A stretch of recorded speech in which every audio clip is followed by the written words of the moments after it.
Jesus Benitez Ramirez. Okay. Yes, Your Honor. On the record in the matter of the people of the state of Michigan versus Jesus Benitez Ramirez, file number 23-017111, council appearance. Good morning, Your Honor. Jacob Sartz, the fourth assistant public defender here on behalf of Mr. Benitez Ramirez. Standing to my right, counsel. Okay, how are you, Mr. Benitez Ramirez? Okay, today is the date and the time that's set for sentencing. I do have a pre-sentence report that was prepared back on August 7th. Did you get a copy of that, Mr. Sartz? I did, Your Honor. Mr. Benitez Ramirez's primary language is Spanish. Do we have a translator available? Oh, we need an interpreter. My apologies. It does say that there's no interpreter needed, actually. They might not be here yet. That might be what's going on. Would you like us to wait then a few minutes, Your Honor? Yes, let's see if we can. An order was put in for an interpreter, so we'll wait to see if the interpreter comes. Thank you, Your Honor. Thank you, off the record. Okay, who's ready?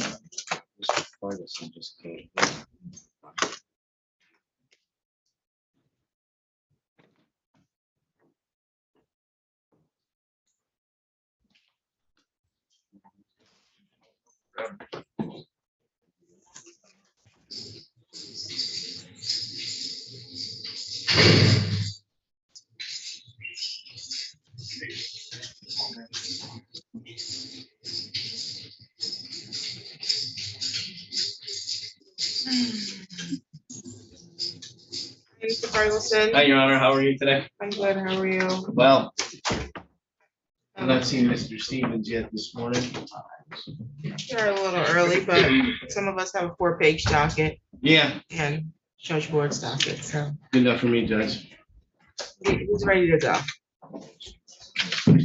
You're waiting for Mr. Stevens. Unless you're, Judge, no. What about Mr. Austin? Yeah. You have something ready to go? No, I don't think I have anything set for 9. Oh, okay. Sounds good. At 9 on judge boards, okay. Yes.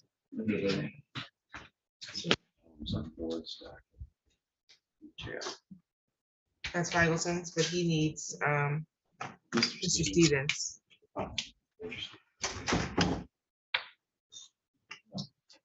Easier.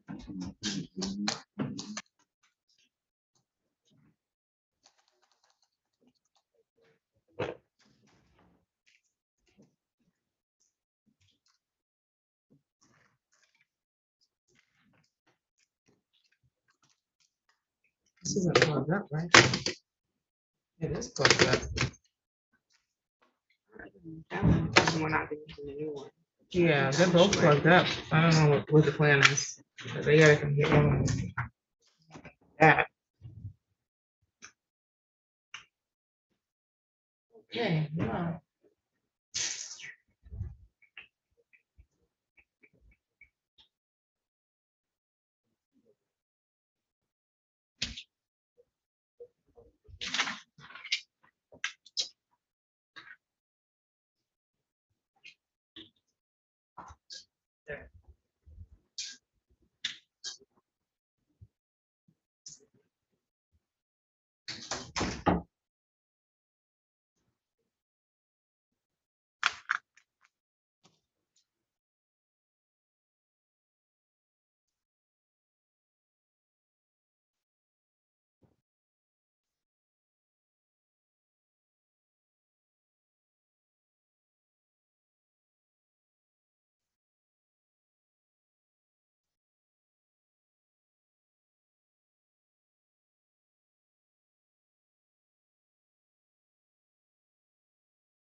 Did I just see Mr. Sargent if he left? I think he's here, I'm not sure where he went now. Yeah, because he had Ira Smith at 8 o'clock. Mr. Starks had another 8 o'clock matter on Judge Ward's docket. Do you know what's going on with that? Where's James? Judge, are you taking waiver of 21 days today for Judge Ward? Because we're gonna probably wait then. That's fine.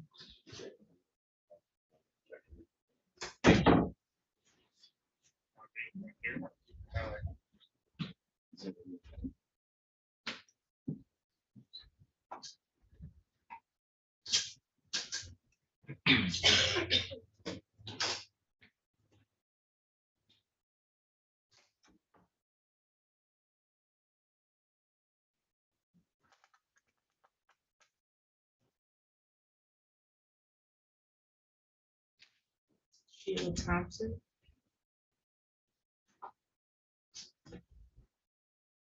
On someone's docket.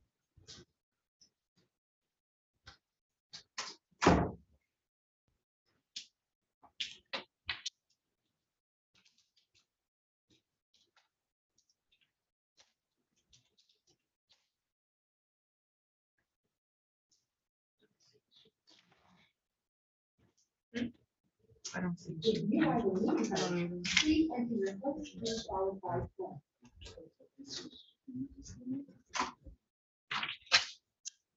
Let me see where Mr. Steele is.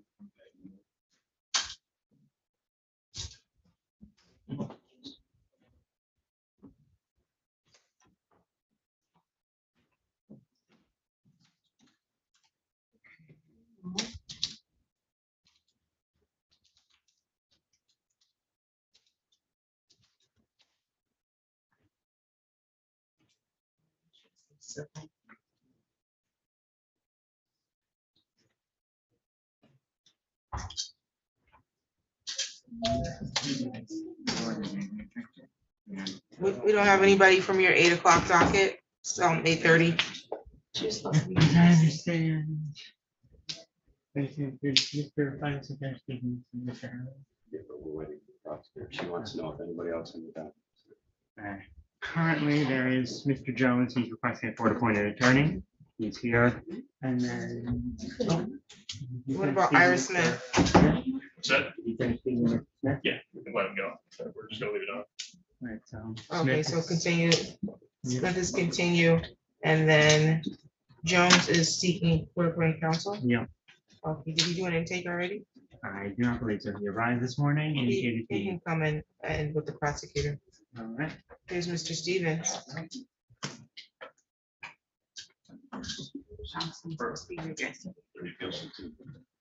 Yeah, she's not starting her audio. We do have the interpreter. Okay, thank you, Your Honor. Want me to grant Mr. Benitez? Yes, please. Back on the record in the matter of the people of the state of Michigan versus Jesus Benitez Ramirez. We do have an interpreter. Can you please state your name for the record? Frank Papa, E as in boy, O, P as in Paul, E as in Nicole, L as in Lima. Raise your right hand. Do you solemnly swear or affirm that you will interpret in the matter now before the court completely and accurately and not divulge confidential communications, so help you God? I do. Thank you. Today is the date and the time set for sentencing. And I do have a pre-sentence report from August 7th. Any need to make corrections, updates, or deletions? No, Your Honor, the report is accurate.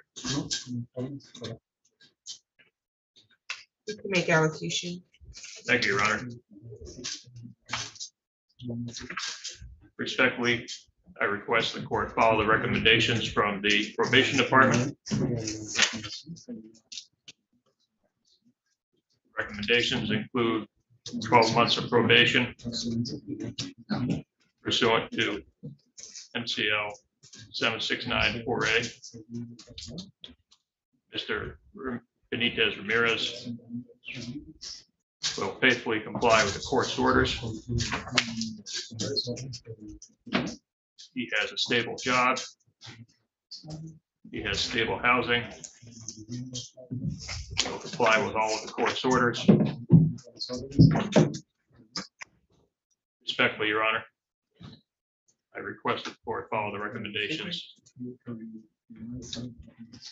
as described in the report. Thank you. Does your client want to make a statement?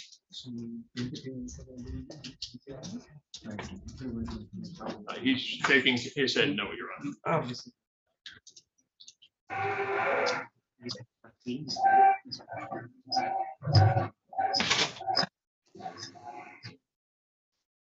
at the jail.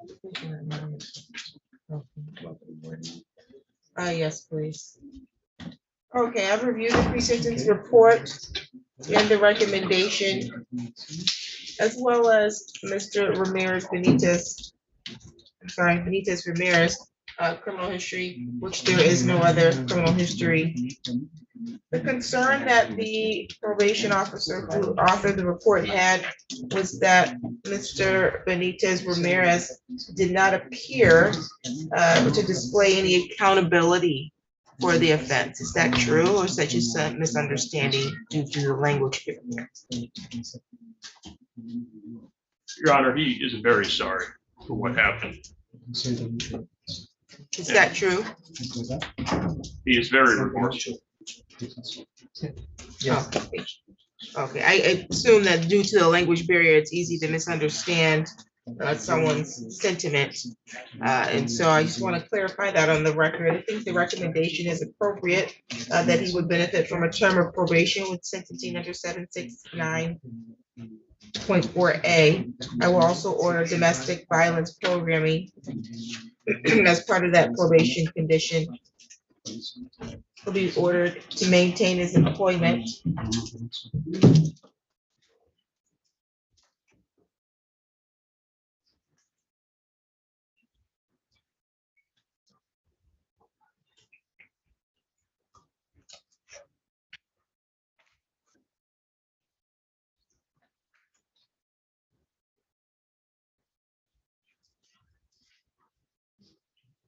No contact order will continue to protect the victim of Diana De Verona.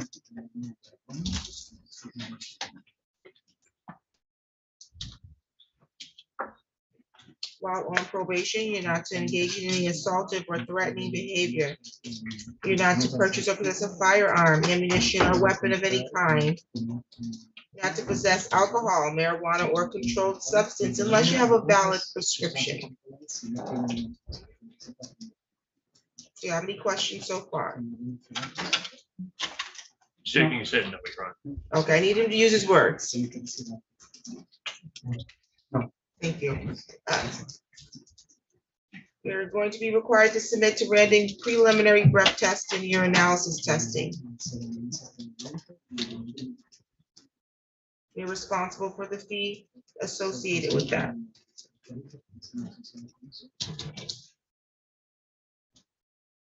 You're not to be at any bars or nightclubs.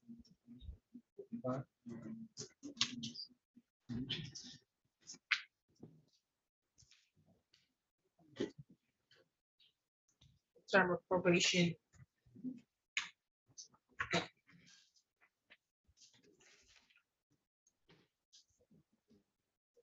be for 9 months as opposed to 12. It's a $30 per month oversight fee.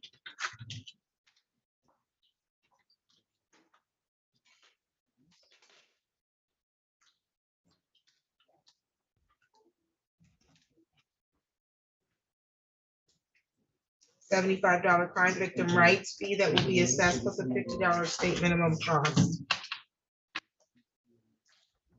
I'll waive discretionary fines and costs at this time. Total fines and costs is $395, and you'll make monthly payments.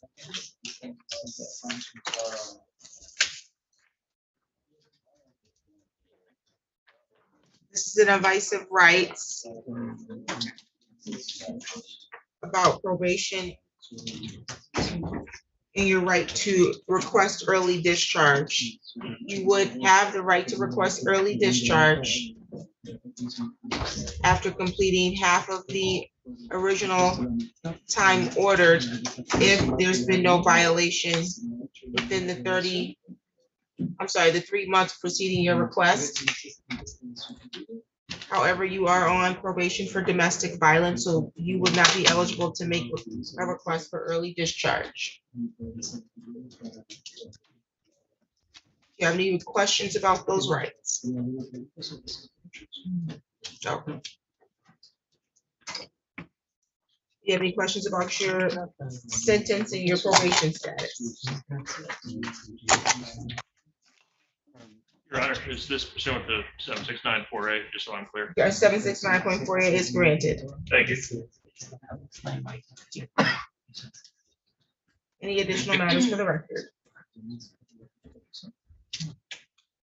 No from Mr. Benitez Ramirez and no from myself as well, Your Honor. Thank you. Okay, when he leaves here, I need him and the interpreter to go to probation department and check in, okay? Thank you so much.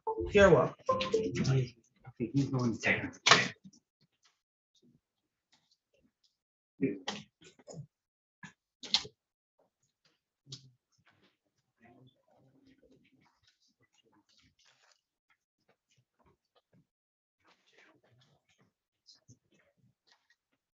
Have Mr. Ferguson?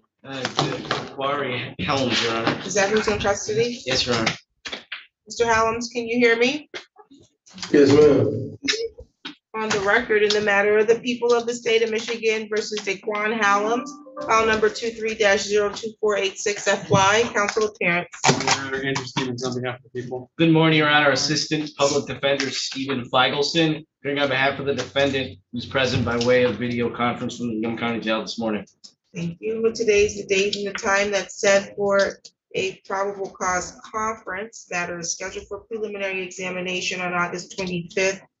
Count 1 of homicide, open murder, count 2 weapons carrying concealed, and count 3 weapons felony firearm. How are we proceeding, counsel? Thank you, Your Honor.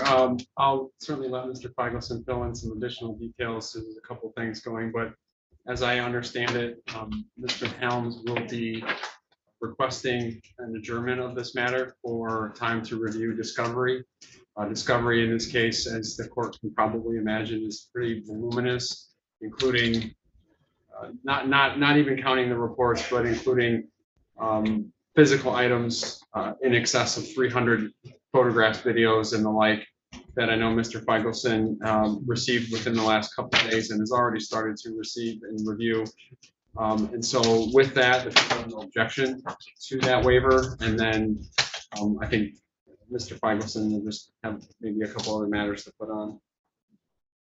Mr. Ferguson? Your Honor, that is accurate. We are asking to adjourn the exam next week for a couple of reasons. One, the amount of discovery, but in addition, Mr. Helms tells me he's going to be retaining Decora's firm on this matter and needs some time to secure that. I'd be asking to waive the timeline for the right to have an exam this morning. I believe the defendant's on board with that, Your Honor.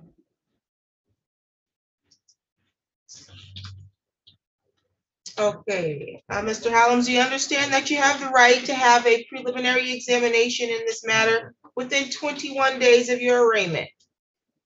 Yes, ma'am.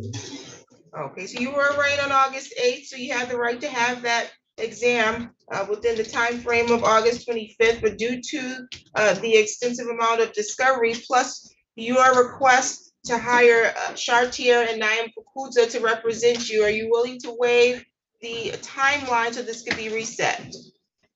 Yes, ma'am. Anybody making any promises or threats to you to get you to waive the timeline? Anybody threatening you to make you waive your timeline, sir?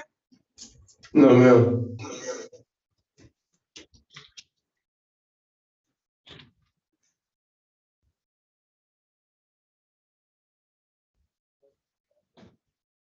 Okay, well, how much time are you looking for? Probably 4 to 6 weeks, Your Honor. Okay, we'll reset this. And then if you hire a counsel and there's a substitution, then Judge Ward's staff can obviously adjust the timeline to fit that attorney's needs. October 6th at 8:30. October 6th at 8:30 is the new date and time. Do you have any questions today, sir? No, ma'am. So I'll be meeting with you sometime early next week, so we'll talk then. Any additional matters for the record? Nothing from the people. Thank Nothing you. from the bench, Your Honor. Thank you. You're all set, Mr. Howland? Have a nice day, sir.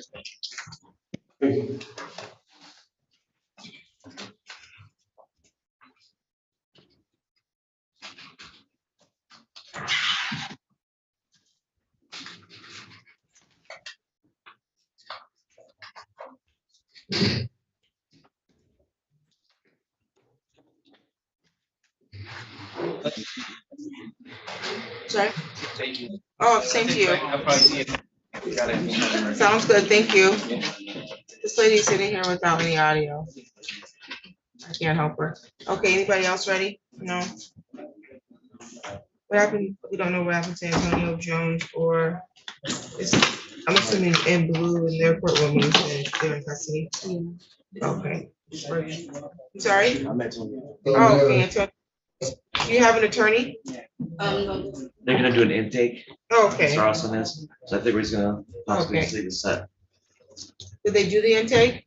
Did they do that? No, he was supposed to come back out. Oh, okay, he's gonna do it right now. You guys just run it, do the TOP preliminary exam, or you wanna wait for Mr. Austin? Your Honor.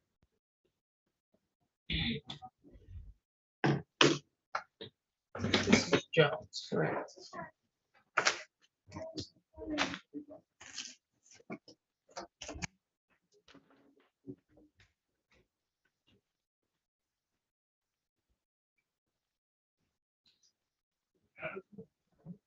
Okay, hear that he's gonna continue to exam.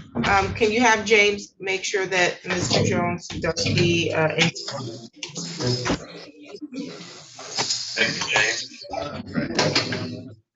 Thank you, James.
Seated. Did they figure out, we did Jones, what happened to Henderson, did they put him on?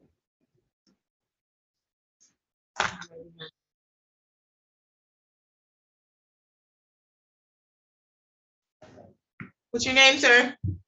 Mr. Henderson, you know me. Do I? Yeah, you know I've been here before. Just checking. You know, how I look the same, I just lost the weight. I lost about 20 pounds. They keep on messing with me. You lost 5 pounds since I saw you last week? No. You know, when I got jail in March, I lost 20 pounds. Didn't I just see you though? Yeah, not too long ago. You know, they keep messing with me. These people Mr. Goodrich? keep cussing and fussing at me. Who's gonna represent us? Because I was 8 o'clock, let's see. It was their fault. I wouldn't done what I did. They cussing at me. They made me do what I did. I'm sorry, sir? I said they made me do what I did. I didn't cut nobody. I was just messing with them. Gotcha. I won't take my medication. Hang tight, we gotta find your counsel, okay? I won't take my medication. You say you didn't take your medication?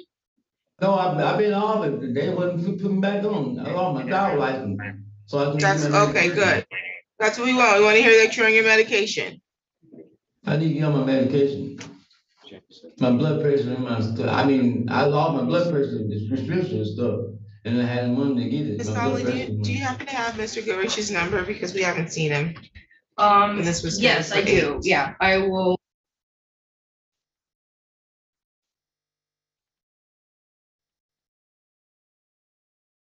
I was gonna go to counseling before I got put in jail. I was going the next day to the mental. I would go to the mental health center and get my medication, try to get my driver's license. They supposed to be helping me. I want to go. Derek Miller was gonna help me get give me substance abuse. I want to get back in substance abuse, please, so I can get help. So I don't have to get in trouble no more. I don't want to be homeless no more. I'm still homeless. I need a place to go. Derek's supposed to give me on 10, but I wasn't gonna take the 10. I was gonna go get it, but I got put in jail. Then he's gonna say he can put me in substance abuse. Derek Miller, he's gonna help me. Can I get in substance abuse class?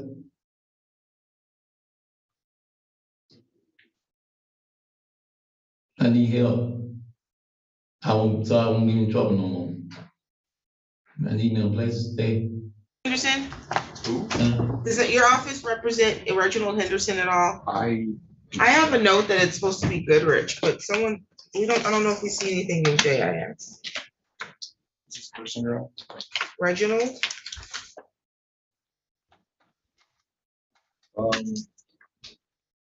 Yes. You do? It looks. Mr. Goodrich, that's what I thought. Okay. But we don't know where he is. Is he coming today? I saw him running around earlier, I thought. Yes, he's here. Yeah. James said he didn't see him all day. Oh, I've seen him. I saw him. Yeah. So I thought this was separated. Yeah. Okay, so who are you gonna do? Your Honor, I have Mr. Taro, who's set for sentencing. We've got Mr. Carroll and Mr. Jackson, both waivers of preliminary examinations. Okay. Mr. Devontae Jackson? Yes. Okay, so Goodrich is not handling, it says Goodrich on mine. Correct, Your Honor. Okay. I represent Mr. Jackson on a current pending matter as well. I hope we sent him a new appearance. Okay, I don't have you said somebody on a sentencing, oh, Otero. Okay, for sentencing. Okay, let's do Mr. Jackson first. Right. On the record in the matter of the people of the state of Michigan versus Devontae Jackson, file number 23-02312, council appearance. Jeff Brodowitz on behalf of the people, Your Honor. Good morning, Your Honor. Stephen Mills on behalf of Mr. Jackson, who is present and standing to my right at this time. How are you, Mr. Jackson? I'm good. How about yourself? I'm well, thank you. Today's the date and the time that was set for an examination on carrying a concealed weapon. How are we proceeding? Yes, Your Honor, at this time, after conversations with the defense, I believe both parties have agreed to unconditionally waive their preliminary exam. And with that, the people would move that this be bound over to the circuit court as charged in the complaint.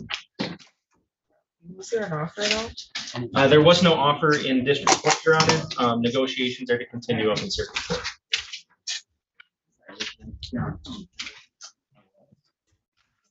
That's correct, Mr. Mo. Your Honor, that is a complete and accurate statement.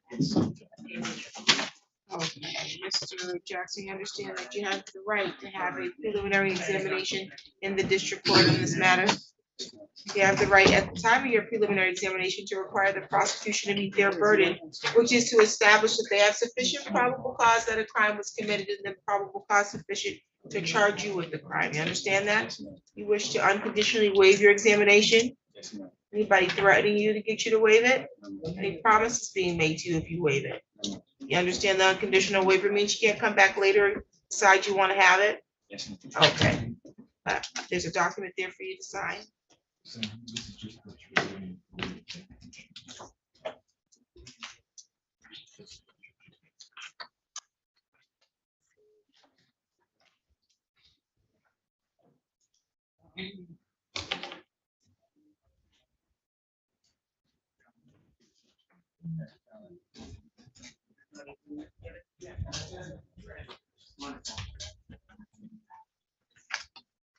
Thank you.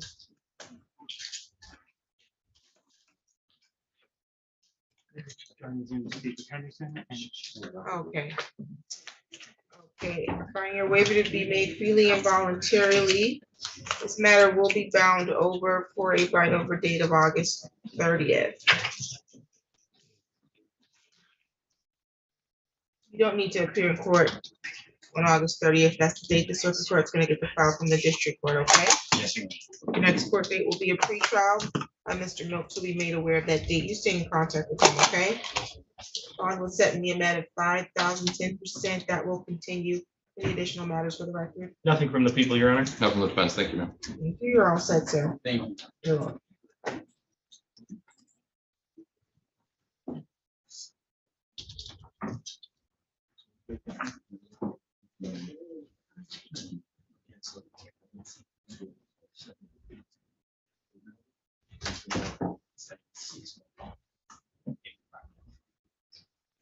Okay, thank you.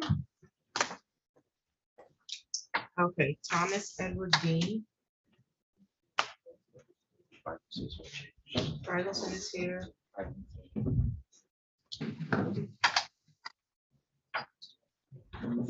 Danielle Admin Clark.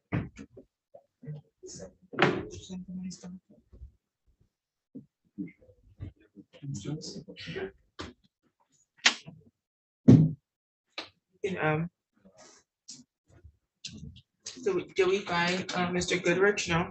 We did not. Yes, he was walking around in the hallway. You are.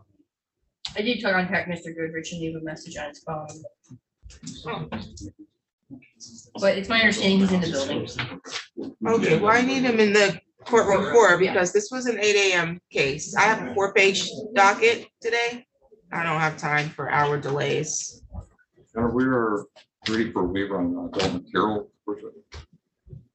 On Carroll, Yes. on the record in the matter of the people of the state of Michigan versus Dalton Carroll, file number is 23-01868, council appearance. Jeff Brodowitz on behalf of the people, Your Honor.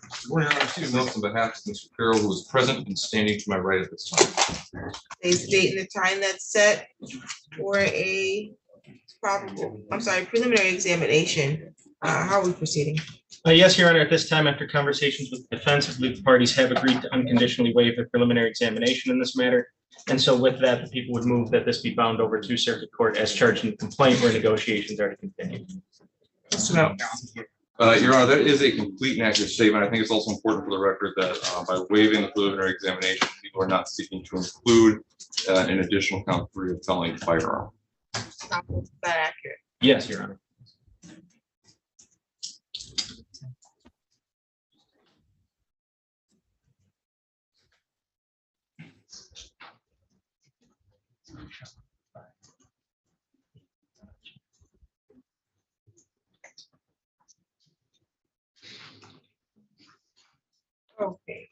Mr. Carroll, you understand that you have the right to have a preliminary examination in the district court? Yes, Your Honor. You understand that the purpose of the preliminary examination is to require the prosecution to meet their burden of probable cause. So they have to establish that this probable cause, that a crime was committed and then probable cause sufficient to charge you with a crime. You understand that? Yes, Your Honor. Do you wish to unconditionally waive your right to examination today? Yes, Your Honor. Has anybody made any threats to you to make you want to waive your exam? No, ma'am. Any promises being made to you in exchange for you waiving your exam? No, ma'am. I understand that it's unconditional as to the waiver, so you can't change your mind and come back and decide that you want to have your exam. Yes, ma'am.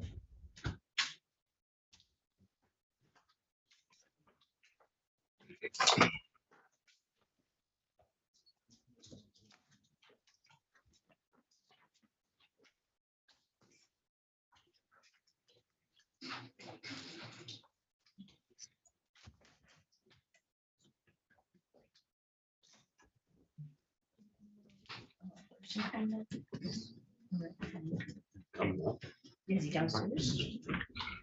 So we find Mr. Goodrich. Yeah, he was having some computer troubles, but he should be joining right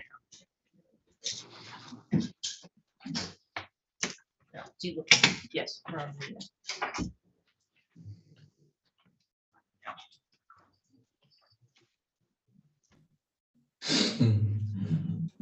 Okay, good morning, Mr. Goodrich. Morning, Your Honor. Is it true that you're in the building? Yes. Okay. You had something at 8 a.m. before Judge Ward's courtroom for Reginald Henderson.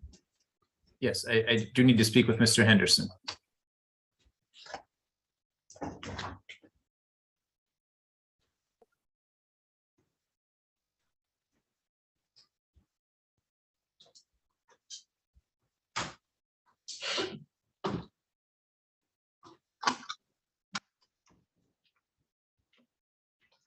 Okay, find your waiver may be made freely and voluntarily. The matter will be bound over for a bind over date of August 30th.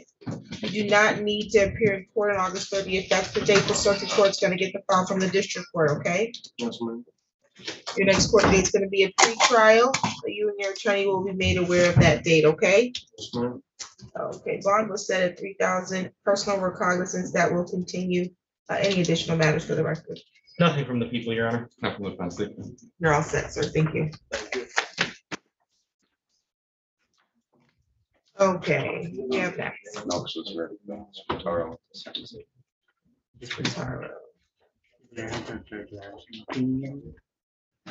Is Carter here on Donald?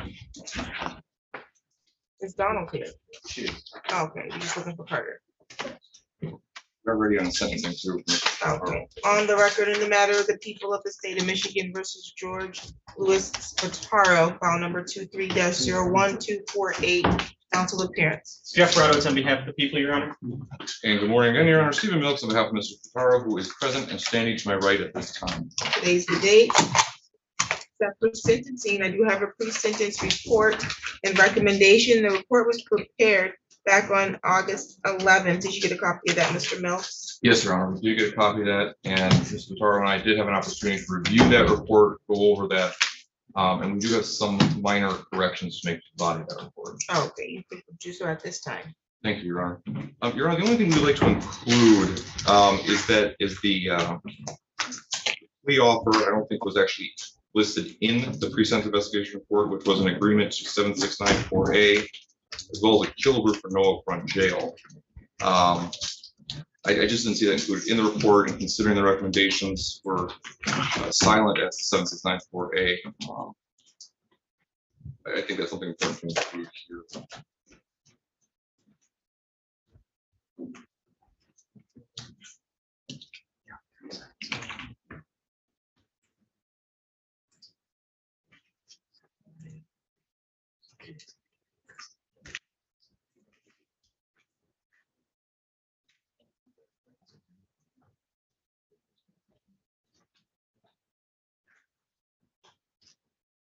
Okay, any additional changes? Otherwise, Your Honor, no, there are no other changes to made. Okay, I don't see any prior criminal convictions, so This is the the first. reason why he would not be eligible for 769.4A, so we can make allocation. Thank you, Your Honor. And just to report, I believe there is a victim here. Yes, Your Honor, the victim is here. Okay, does your victim want to give a statement? I do not believe so. Your Honor. Oh, okay.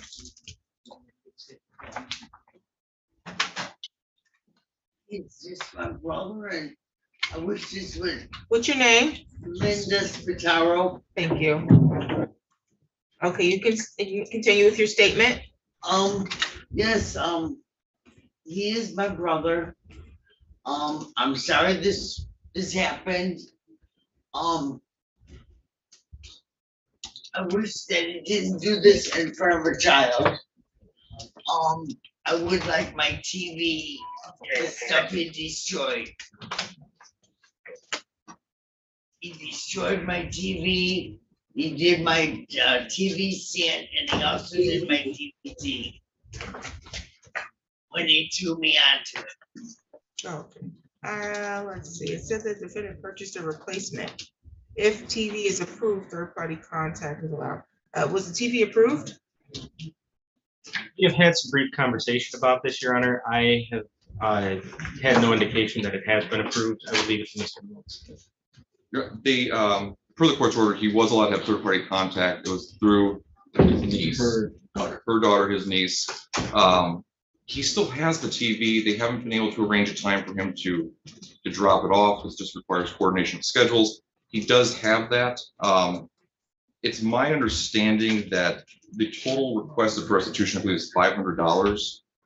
I never received a restitution amount or form, so all I have is a note that restitution includes a TV. Yes, Your Honor. I was just told this today regarding that amount. $500 for the TV? I think for everything. Yeah. I'll let Mr. Brawl this one. Yes, Your Honor. After conversations with the victim in this matter, it would have been $500 total for the television stand, and the DVD player. Obviously, with that agreement about the TV, that would alter the amount requested. However, being as they haven't had a chance to coordinate their schedules, I think it may be appropriate to set this for restitution hearing and see if this can't be resolved prior to that, just so that it stays on the docket so that this can be worked out. Okay, sounds good. So we won't address restitution at this time. Actually, I would ask if the court could set it for $500. We set it for restitution hearing, and if he brings that, then obviously we have a means to offset that amount from the 500 total. So he's not disputing the $500 amount? No, we're not going to be disputing that. If we can offset it with the TV that he's already purchased, though, I think that's what, I guess that'd be the reason for restitution hearing. Sounds good. Any other statement, ma'am? Yes, I would like to, just one more is when he would come and pick up his cat. I got 5 cats at home, and one is. Your Honor, perhaps he can pick up his, if the court would allow, he can pick up his cat and drop off the TV. He can have maybe contact with her that one time with another third party present. Correct. Sounds like a plan for me. You're okay with that, ma'am? Are you okay with him coming to pick up his cat and dropping off the TV at the same time? You feel safe with that? I'm safe with. I'm really damn safe with him. It was just one of those times. Okay. And I would love to stay in contact with my brother. Okay. There is certain things. When my mother passed away, she had land, and I got papers that I don't, because they have traumatic brain. Certain things I don't understand that he can help me with. Gotcha. Any other statement, ma'am? Anything else?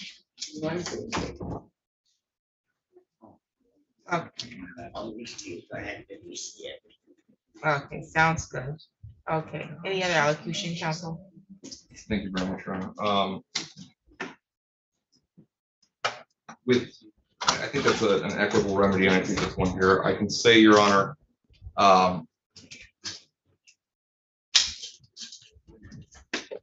this, and I completely agree with the complaining witness here that if it's a family situation, They were really pushing each other's buttons that day, not as justification for what happened that day, Your Honor, but it's kind of the foundation for poor choices that were just building one on top of the other that day. And my client really recognized the fact that what he did was completely wrong. In the PSI, I think he even pointed that out where he admits he's wrong. He understood that things went way out of control. And this is the first time something like this happens. He's also shown genuine remorse for this. Immediately after this happened, he actually went out and bought the TV. He's been carting that around in his trunk and has had it the whole time. God willing, nothing happened to it during his travels. It's not broken or anything, but I think that's an important thing for the court to know. My client, he is a disabled Army veteran who's honorably discharged. He's had a clean record for 60 years. I think 7694A is going to be an excellent opportunity for him to maintain that clean public record. I mean, even if he were to maintain this pattern of crime, Your Honor, one crime every 60 years, we don't have to worry about him again until 2083. So that's encouraging at this point.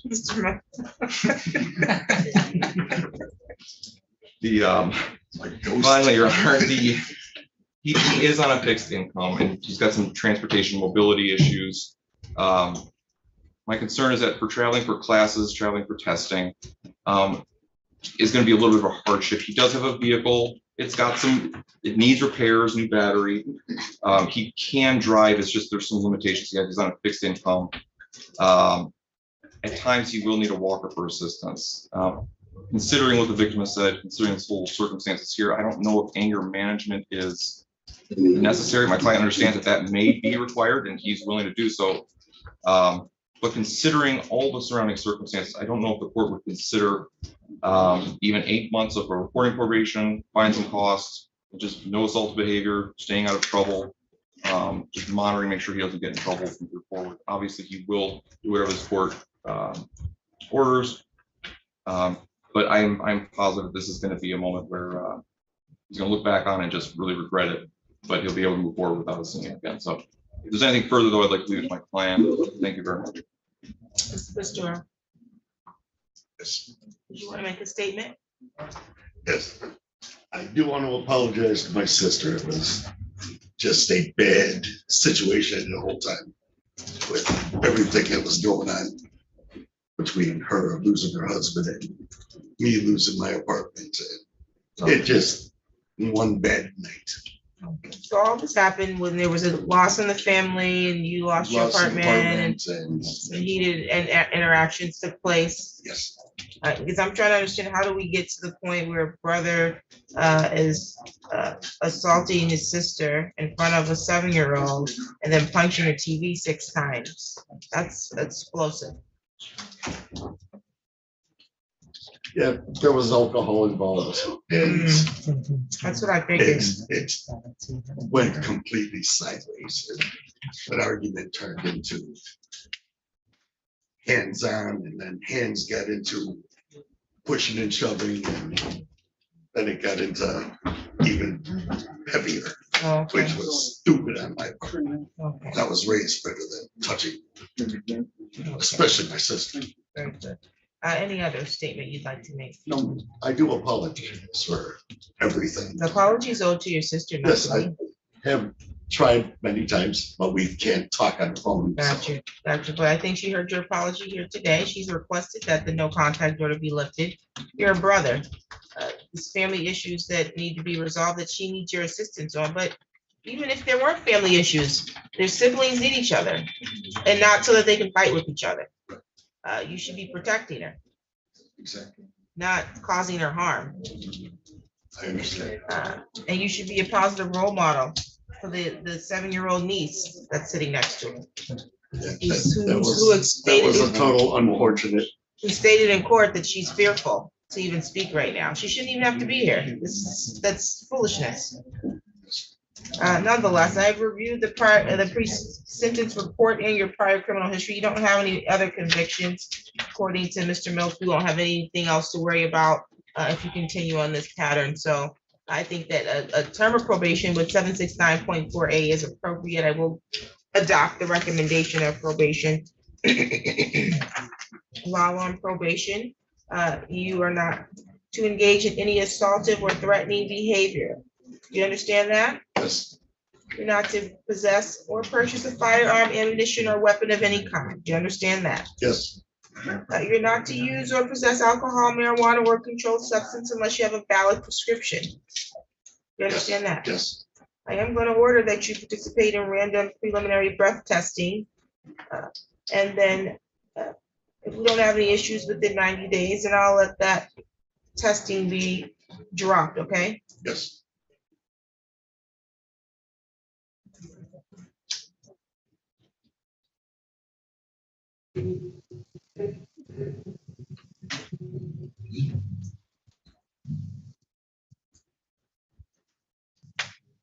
You're not to be at any bars or nightclubs while on probation. Yes. I'm not gonna order any programming at this time, but you will be required to submit to any programming as recommended by probation if it's deemed necessary, okay? Yes.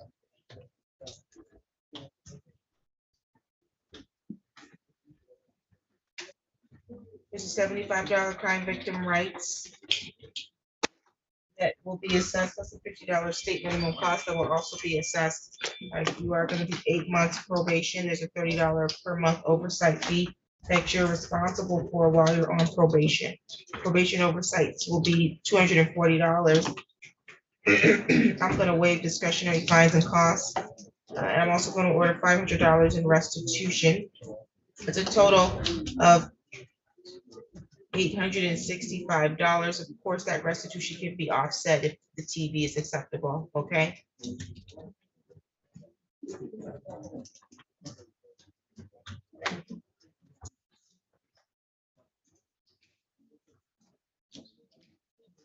As it relates to the remaining fines and costs, you'll make monthly payments on those. You should prioritize the testing for the first 90 days in that restitution, and we can take care of the remaining balance if necessary at the end of your probation if there's no other violations, okay? Okay. Do you have any questions at this time? Which was what I did the whole probation period at one time. I get my check instead of.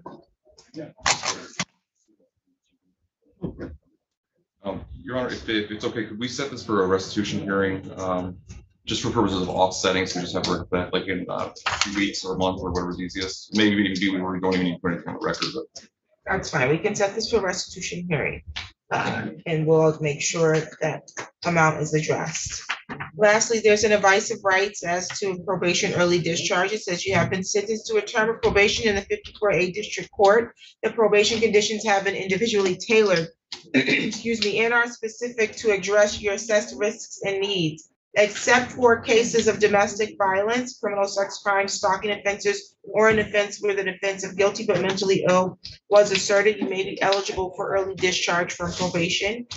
If you were eligible, you would have the following rights. You'd have the right to make the request for early discharge from probation once you've completed half the original term ordered by the judge. Your probation officer may, but is not required to make the request on your behalf.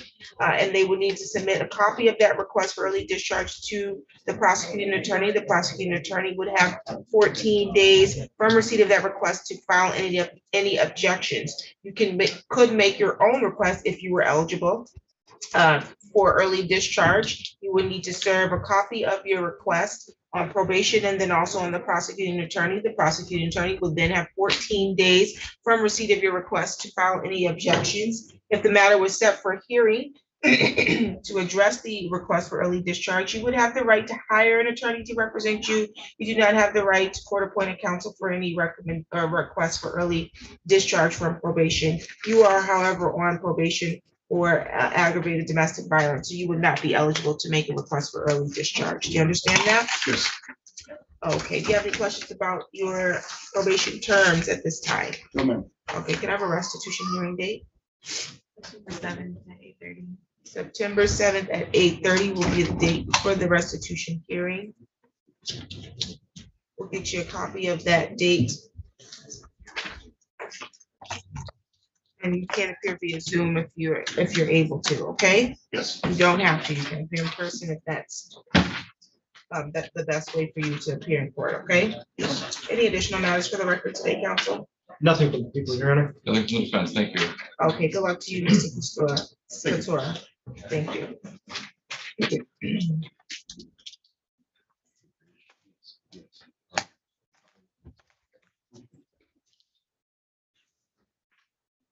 Who's next? Mr. Carter's here. Your Honor, Yes, I think we're ready to go on down. sounds good. Ms. Thompson, can you unmute your device, please? What was she supposed to be? A pretrial, so the pretrial. So there was a default. Can you hear me? Yes, you were supposed to be in court yesterday. Yesterday,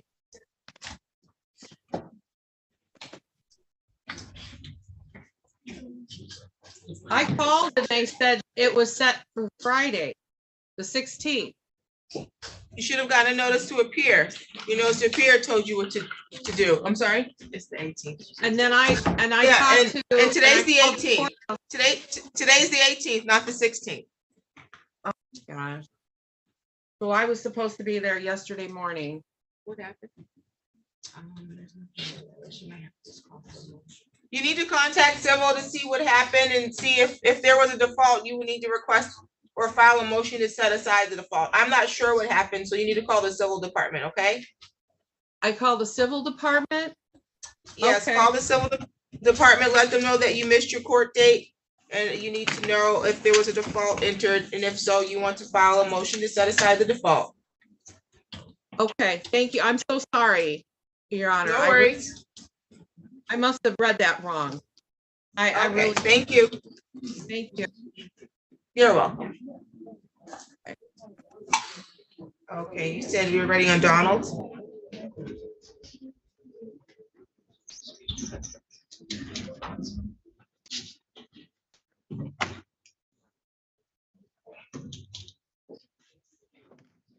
What happened with Henderson? Is he continuing? Is that what's going on?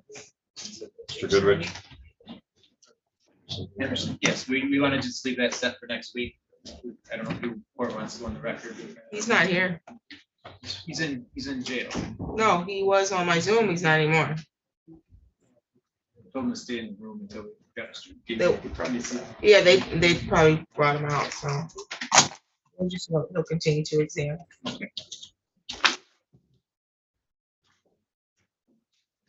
Okay, there's that. Okay, on the record of the matter, the people of the state of Michigan versus, is it Kyalia?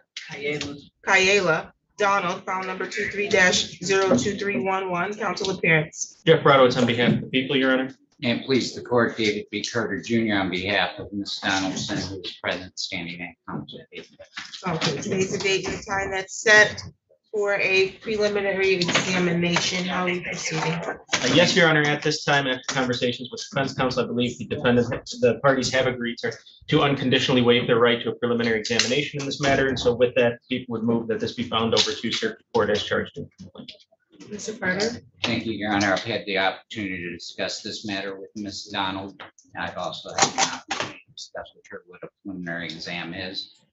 It is our desire to unconditionally waive that preliminary exam and proceed to circuit court. Will continue to negotiate and resolve this case one way or the other. Donald, do you understand? You have the right to have a preliminary examination in the district court. Yes. Understand the purpose of the preliminary examination? Yes. So you have the right to require the prosecution to meet their burden to establish probable cause. They have to establish that probable cause that a crime was committed and then probable cause sufficient to charge you with the crime. You understand that? Yes, ma'am. Okay, you wish to unconditionally waive that examination, right? Yes. Anybody threatening you to get you to waive your exam? No. Any promises being made to you No. to get you to waive your exam? No. You're not just waiving your exam because your co-defendant waived his exam? No. Okay, very good. If you can sign that.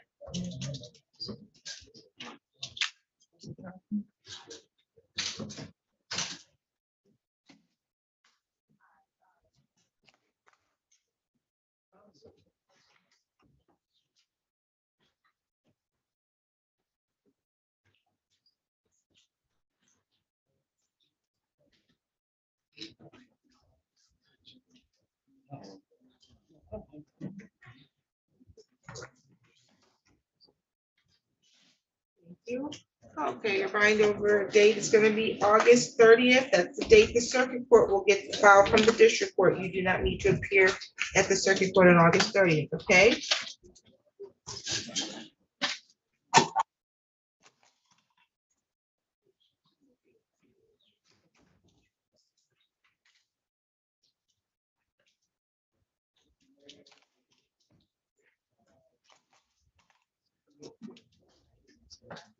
Bond was set at 5,000, 10%. That will continue. Any additional matters for the record today? No, Your Honor. Mr. Brodowitz? Nothing from the people, Your Honor. Okay, ma'am, you're all set. Thank you. Thank you, Your Honor. You're welcome.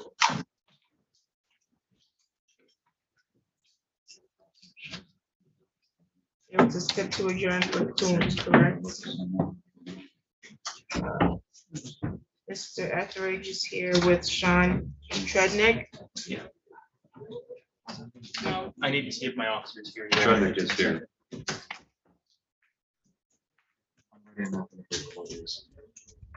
Ward one or something. Okay, 9 o'clock.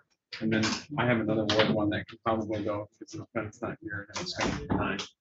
So the 2 with starts? Yeah. Starts, Which- mine's with starts. He's here, client's here, but the court doesn't call it, the client will never be ready. Which one? On the record in the matter of the people of the state of Michigan versus Alonzo Bernard Mathis, file number 19-02897 and 21-00153. Council appearances. Morning, Your Honor. Assistant Prosecuting Attorney Adam Pfeiffer on behalf of the people. Mr. Harris is grabbing Mr. Sartz, Mr. Mathis, who I know are both in the building down the hall. Scheduled for 9 o'clock. Mr. Sartz, appearance for the record. Morning, Your Honor. Jacob Sartz, Fourth Assistant Public Defender here on behalf of Mr. Mathis. Thank you. Today is the date and the time set for probable cause conference on both matters. These matters are scheduled for preliminary examination August 25th at 9 o'clock in the morning. How are we proceeding? Your Honor, I am covering these matters for Gallagher, who's currently in trial over at 30th Circuit Court. However, in preparing for these PCCs this morning, I discovered that the defendant, before his release, had been calling the victim in both of these cases roughly 40 times. I have provided a ID account with that phone number for the victim from the jail call system, as well as a call log from the defendant's account calling that number. If I may approach briefly with a copy for the court.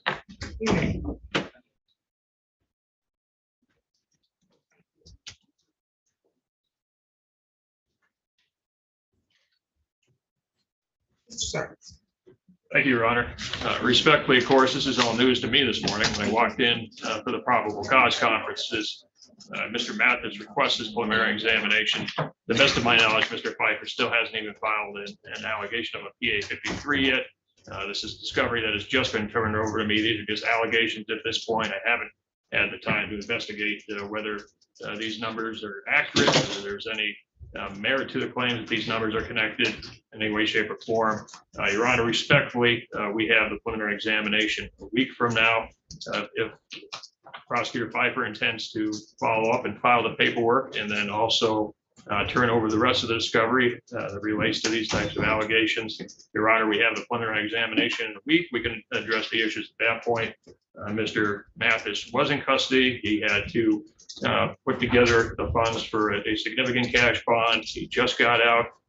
He just got his job back. Respectfully, Your Honor, under the circumstances, I would just request that we just leave the matter on as scheduled for now, that we can address these matters in front of Judge Ward at the preliminary examination, which again is only next week. That should give myself, Mr. Mathis, enough time certainly to review the discovery. I'd have the opportunity at that point to review the filings from Mr. Pfeiffer as it relates to any alleged PA 53s. So respectfully, Your Honor, under the circumstances, I would request that we just proceed on with preliminary examination at this point. Thank you. Your Honor, we'll be requesting that he be remanded pending preliminary examinations in both files. As an officer of the court, the documents I provided, I can assure are accurate, that there was an account made under the victim's name, that the address, date of birth, phone number, email, all match up to the victim.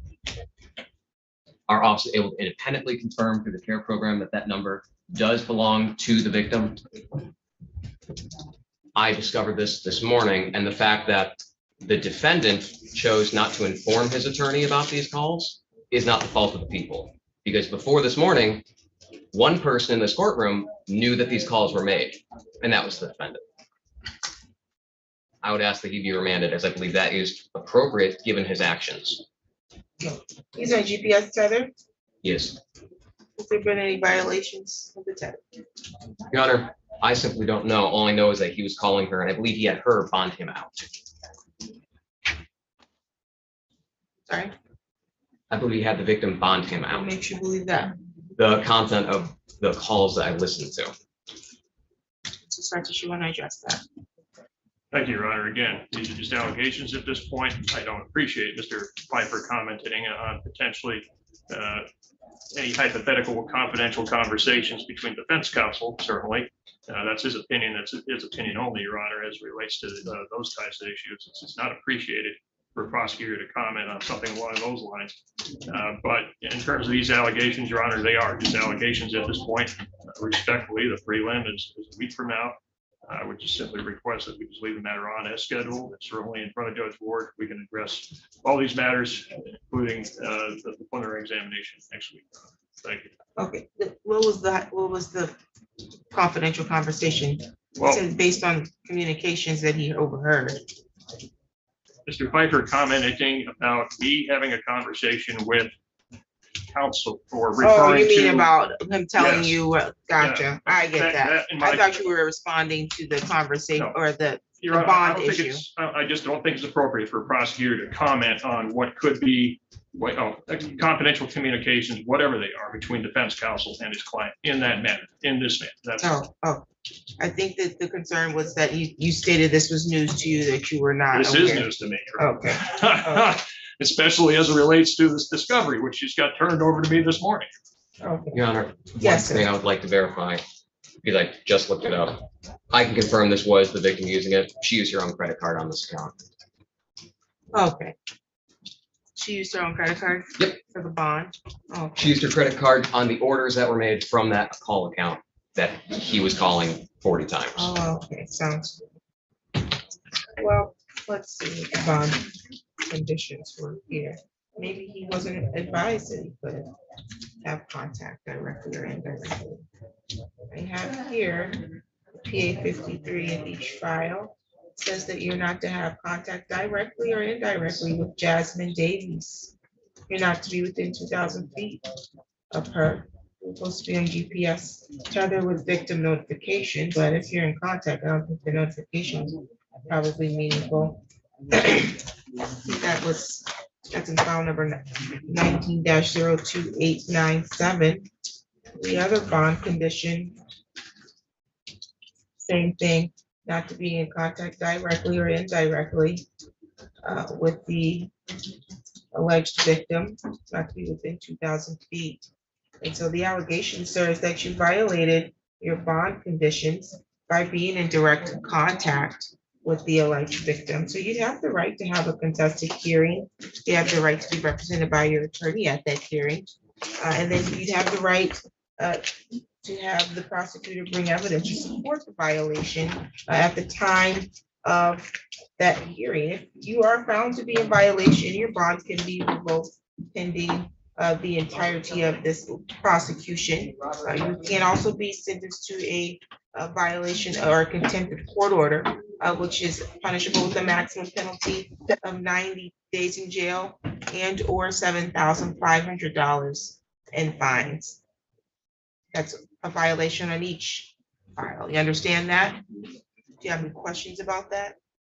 Okay, I'm going to remand you into the custody for the potential bond violations pending your hearing.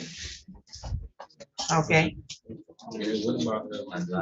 I'm also going to limit your phone calls pending the hearing, okay? Thank you, Your Honor.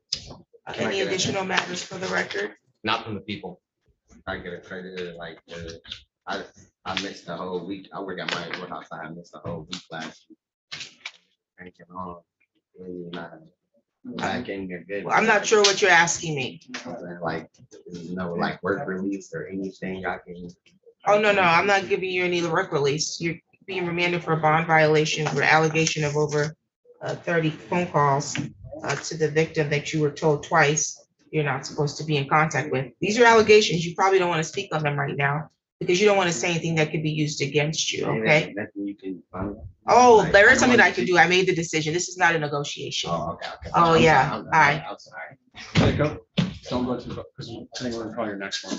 Would you like me to retrieve those documents? Your Please, Honor? thank you. Thank you, Your Honor. Thank you. How do you say that last name? Tarasi. Mike's other guess.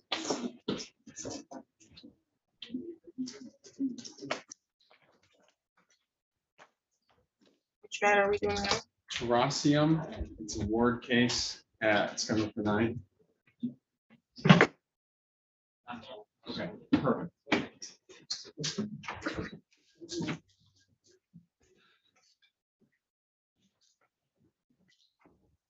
And we're on the record in the matter of the people of the state of Michigan versus Jameer Tarasium, file number 23-02364, council appearance. Mr. Stevens, on behalf of the people. Good morning, Your Honor. Jacob Starr, support the Assistant Public Defender here on behalf of Mr. Tarasi. Okay, today was the date set for probable cause conference. This matter is scheduled for a preliminary examination before Judge Cynthia Ward on August 25th at 9 o'clock in the morning. Are we continuing to exam? Your Honor, as you can see, Mr. Terrasium is not present in the courtroom. That was the conversation I had with Mr. Sartz prior to. And so with that, I do want to comment from Mr. Sartz, the fact that he's not here. Well, did James shut Judge Ward's Zoom? Maybe he's got confused. It's certainly possible. It's certainly possible, Your Honor. I've been trying to reach out to him, but I don't have a reliable phone number for him. And I have an email, but We'll have someone check his Judge Ward's Zoom. If he is not present, then we'll issue a bench warrant. Thank you, Judge. thank you. Well, Your Honor, yeah, I'll stick around and wait. Thank you. Sounds good. Thank you. Thank you.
You got it, Martin.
See nobody wait for this.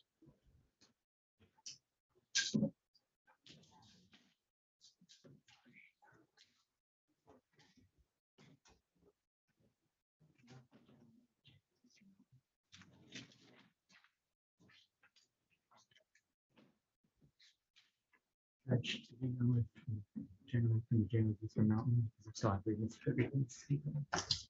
Who's in the jail?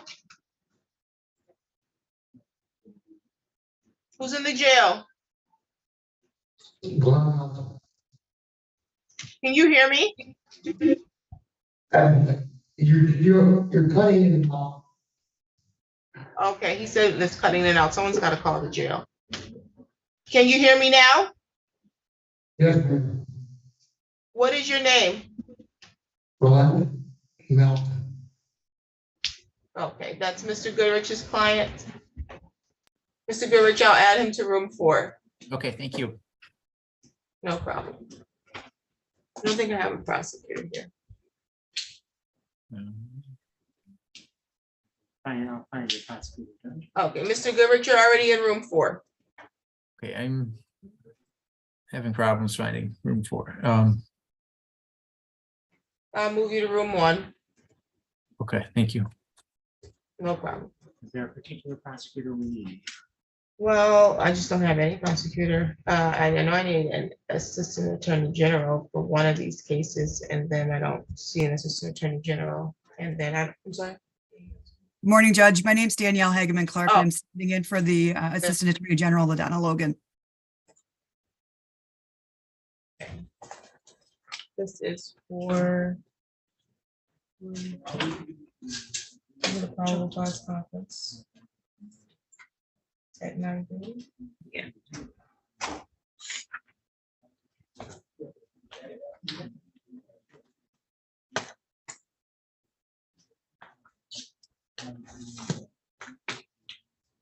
On the record, in the matter of the people of the state of Michigan versus William Henry Schote, file number 23-02210FY, council appearance.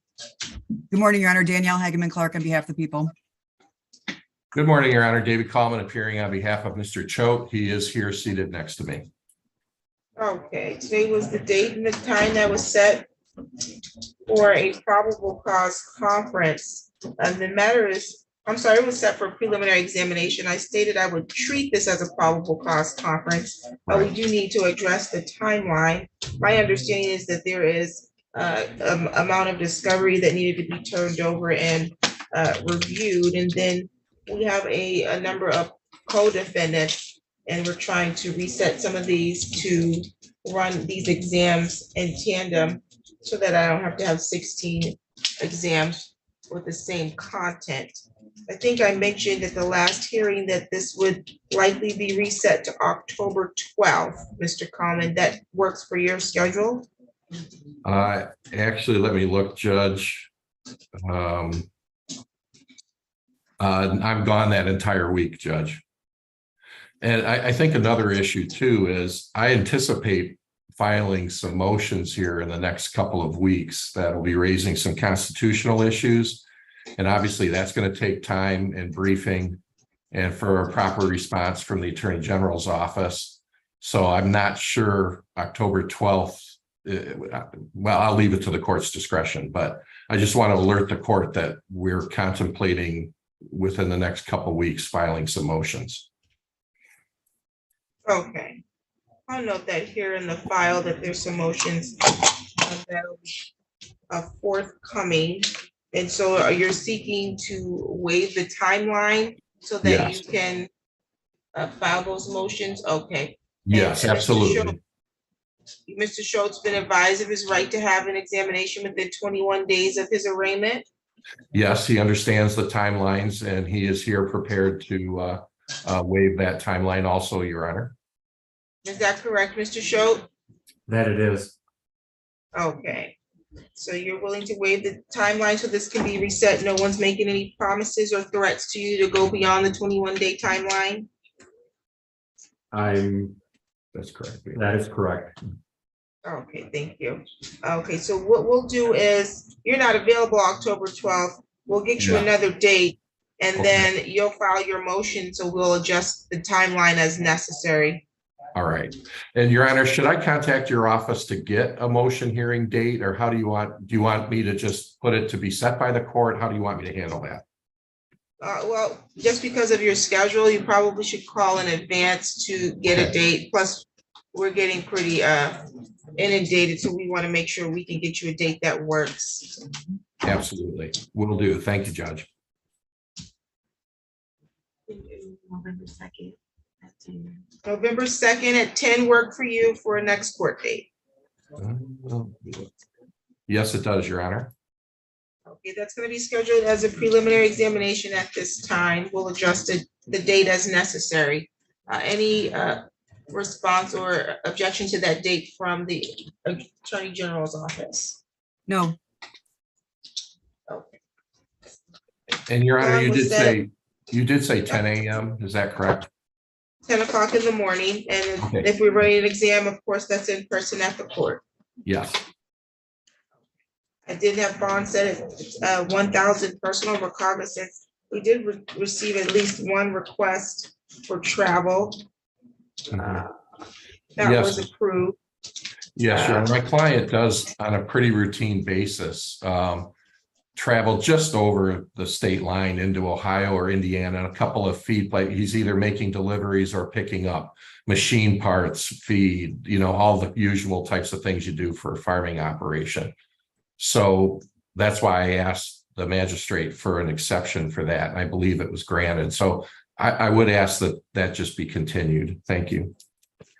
Okay, well, we have only granted a request for a certain time period based on what I received. Let's see here. It's between the time of August 15th and August 31st is what the request I signed was for. He's required to check in with pretrial services.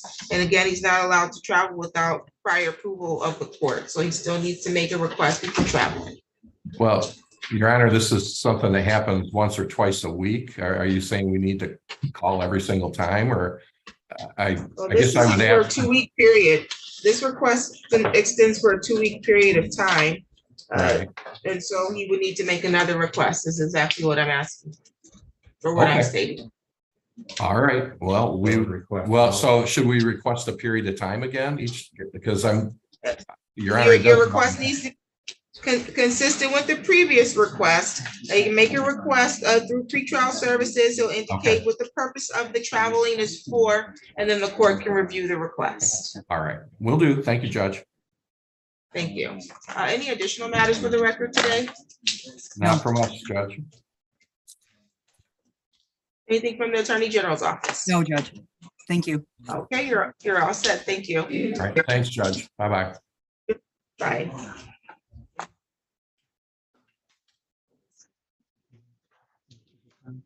I asked him to see if you could check your Zoom to make sure he wasn't there.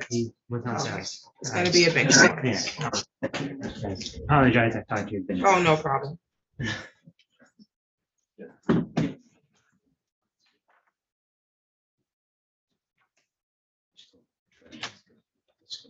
Who's this? The record in the matter of the people of the state of Michigan versus Sean Trednick, file number 23-02309, counsel appearance. Jeff Radowitz on behalf of the people, Your Honor. Good morning, Honor. Attorney Derek Kristen, supposed defender on behalf of Mr. Nick, who stands to my right. Okay, today was the date and the time that was set for a preliminary examination Are we unable to proceed at this time? Yes, Your Honor, as you stated, today's the date and time set for preliminary examination. The people have subpoenaed witnesses. I have called the hallway in the courtroom. And it appears that those witnesses have not appeared today, so the people will be unable to proceed at this time. Mr. Etheridge? We're asking the court to dismiss the case. Of course, this will be without prejudice, and the prosecutor can refile it at the appropriate time if the witnesses wish to participate. Okay, thank you. The case will be dismissed without prejudice. That does mean that the people have the right to reissue the charge against you, okay? Do you have any questions? Any additional matters? For the record? Nothing from the people, Your Honor. No, Your Honor, thank you. Thank you. You're all set.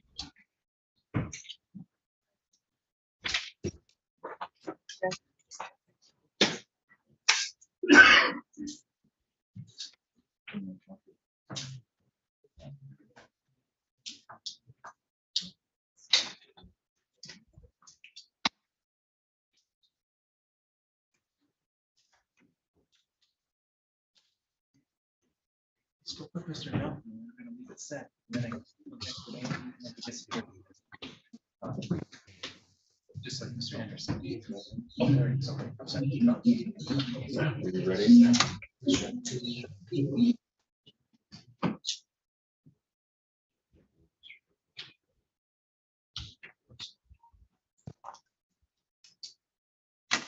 What's going on with Harris? Are we running?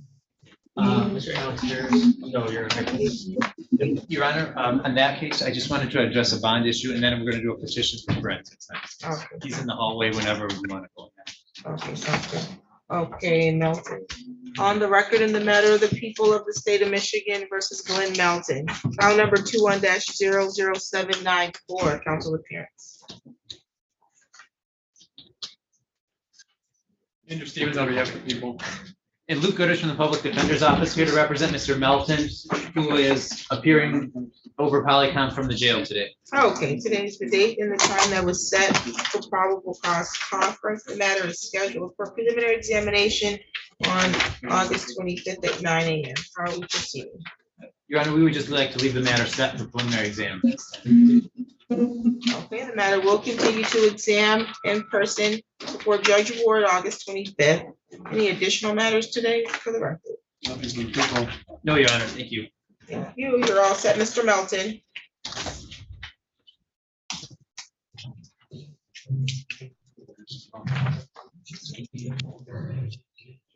Just told by Mr. Harris here that Mr. Lacy, the other fellow in the jail, just considering to stamp, don't think to be on the record.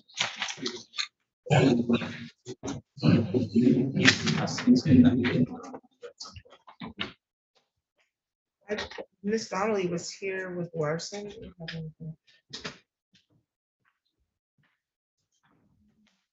And then is Jackson in custody?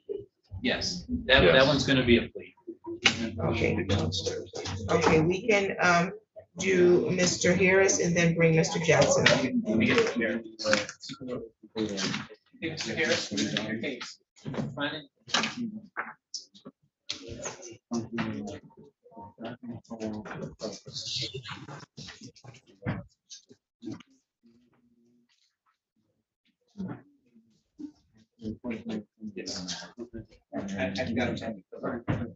You Harris?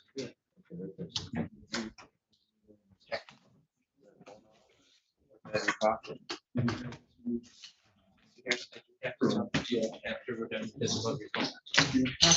I gotta talk to you about getting the phone after we're done with this hearing, okay? We'll talk in the hallway after this hearing, okay?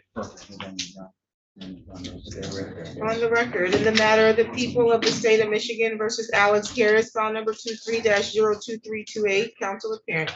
Jeff Rodowitz on behalf of the people, Your Honor. And Luke Goodrich from the Public Defender's Office here to represent Mr. Harris, who is standing to my right today. Okay, today's the date and time set for a preliminary examination. I have counts or 3 counts of criminal sexual conduct, 4th degree. Are we not continuing to exam today? That is my understanding, Your Honor. It is my understanding that the defense intends to file a competency petition. So with that, I would leave it to Mr. Goodrich. Thank you, Your Honor. Yes, we would like to address a bond condition regarding where he's residing. And then I have a petition to submit to the court at this time for competency to be evaluated. Okay, and what is the basis for the evaluation for competency? Your Honor, I question whether he had his understanding of what's going on. I think he has a very limited ability. Sounds good. You have the petition completed already? Yes. Jim? Yes.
Going to request to have the defendant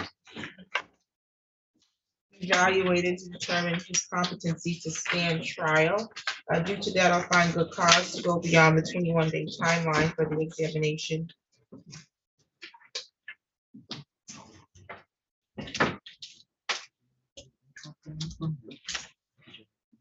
Okay. And you wanted to address the bond condition? Yes, Your Honor. Your Honor, Mr. Harris lives at 3200 South Washington in an apartment there. So does the victim in this case, Ms. Ames. They live on different floors. I believe he lives on the 5th floor. I believe she lives on the 3rd floor. The incident is alleged to have occurred at this apartment building, but I would ask the court to consider modifying the no contact order so that he be allowed to return to his apartment, as he doesn't have any reliable place to stay at this time. Perhaps, obviously, if he saw Miss Ames, he would have to turn around and go the other direction. He would have maybe not be allowed on the 3rd floor, something along those lines, but just modify it that he's allowed to return to his apartment on the 5th floor at South Washington. Okay, so what you're suggesting is that you have a client that you believe is not competent and never been formally diagnosed with anything, and there's a victim that I'm assuming he doesn't know that lives in this building, and you want me to let him return to this building without any competence to do whatever. I understand that, Your Honor, but we were just asking for Yeah, housing that services. that motion is denied. It stayed here on July 28th. He was to move in with his sister, and he provided an address of 2404 Rio Road. That's where he'll reside. Okay. Any additional matters? No, nothing from the people, Your Honor. No, Your Honor. Thank you. We're off the record. Okay, thank you. Okay, can you wait in the hallway for just a minute, Mr. Harris? Your Honor, I actually did one of these pages with each one of his addresses. I don't know if you could swap this one out. This is the Rio Road address. Okay, yeah. Yes.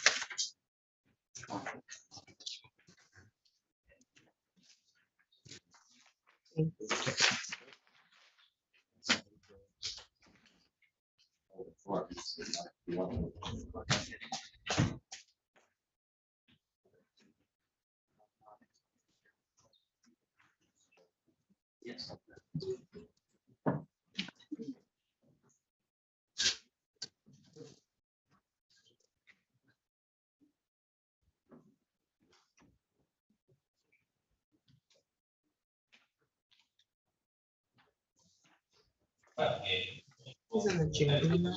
Mr. Lacy, they handed the PCC on the record. Okay, is this Mr. Lacy in the jail? Yes, ma'am. Okay, did you speak to your attorney? Not at the moment. Well, did you speak to him prior to today? I'm sorry? Yes, ma'am. Okay, they notified the court that you were gonna continue to exam, so you're all set for today. Yes, ma'am. Thank you.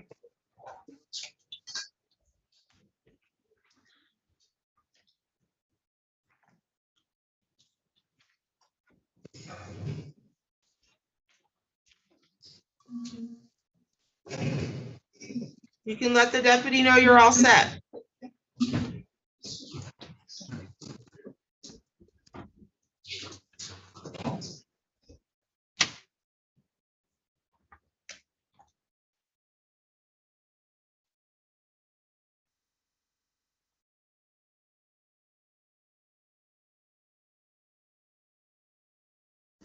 On the record in the matter of the people of the state of Michigan versus Ricardo Eddington, file number 23-02343, council appearance. Jeff Brodowitz on behalf of the people, Your Honor. And good morning, Your Honor. Jared Austin, appearing on behalf of Mr. Eddington. He's standing present to my right.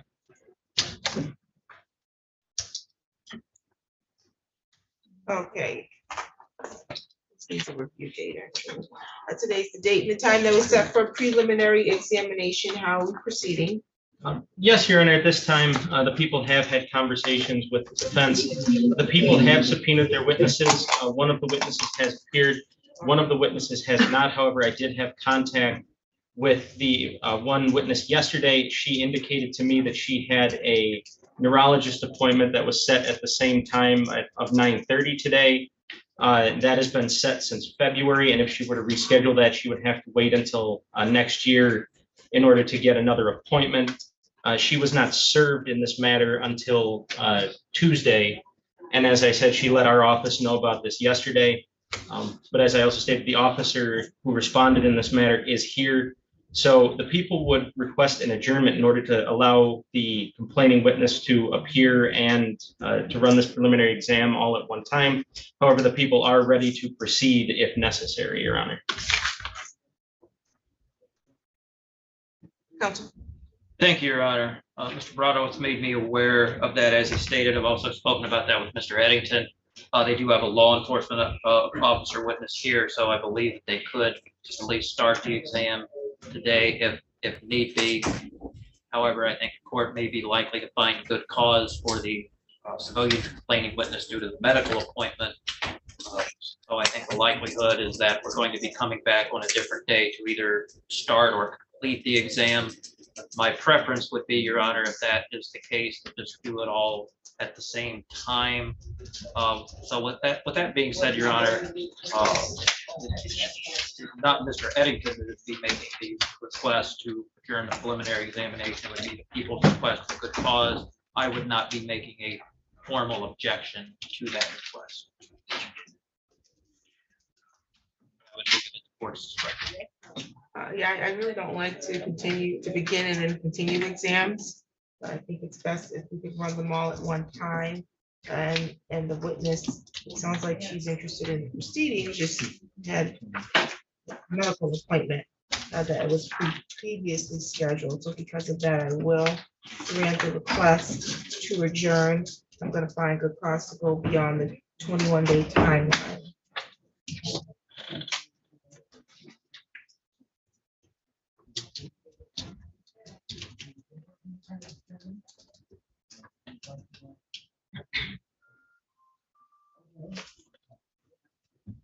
September 28th. September 28th, at what time? 8:30. At 8:30 in the morning is the next court date.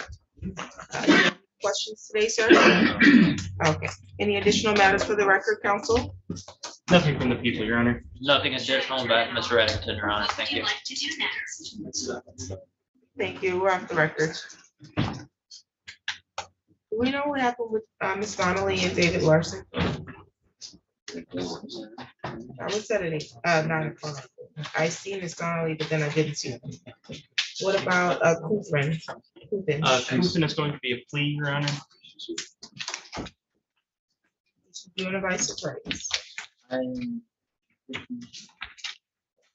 Okay, on the record in the matter of the people of the state of Michigan versus Trina Renee Kutin, file number is 23-02351. Appearance, please. Jeff Brodowitz on behalf of the people, Your Honor. Attorney Derek Etchison, public defender, on behalf of Mr. Trainer, who's standing to my left. Ms. Coutran, I'm sorry, standing to my left. Thank you, Ms. Kutin. Today was the date and time set for a preliminary examination. My understanding is that there is going to be a plea. I'm just waiting for the plea sheet. All right, Your Honor.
Okay, well, not really on this one. Who's handling co-op?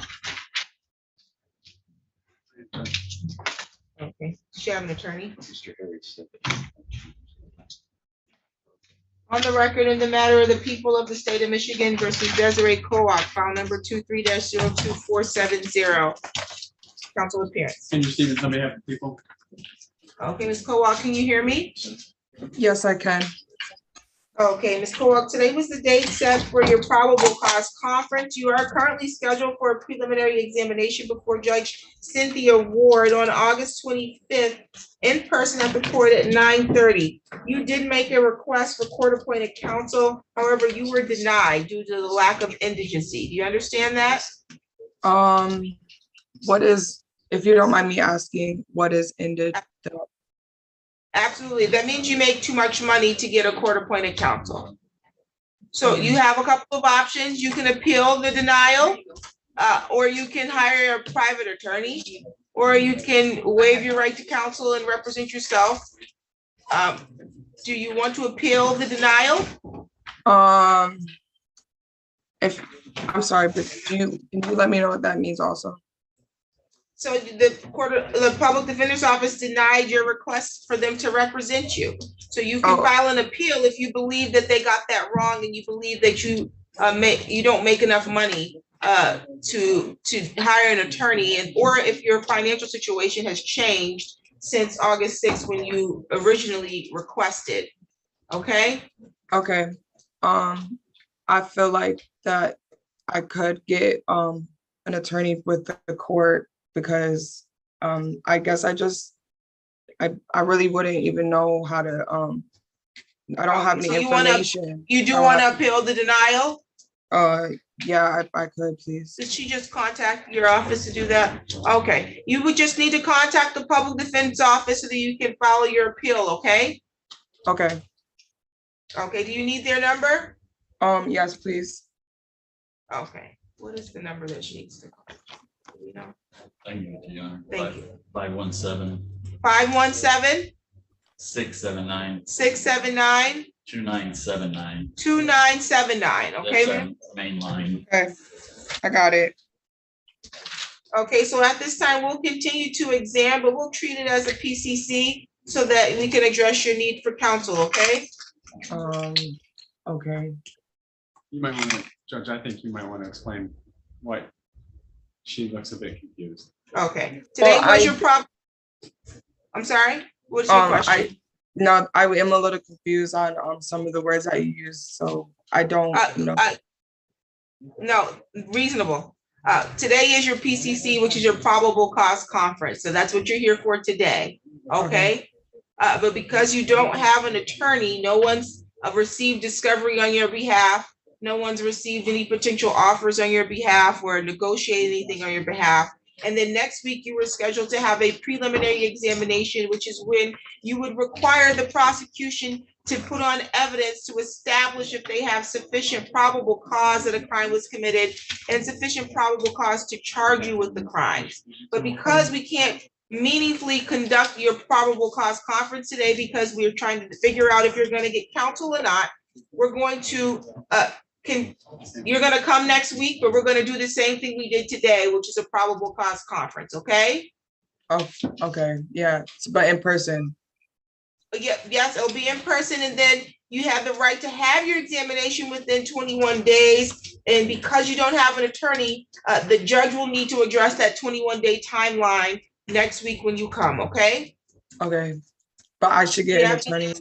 I should call the people before then, right? So I Correct. can- You should okay. call the public defense office and let them know that you want to appeal the denial, okay? Okay. Do you have any other questions?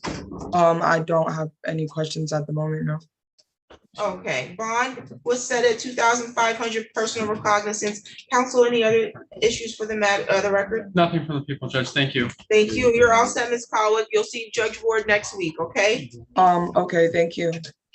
You're welcome. All right. And Croker is also in the waiting room. I think a similar issue. Oh, you and that Coker, please.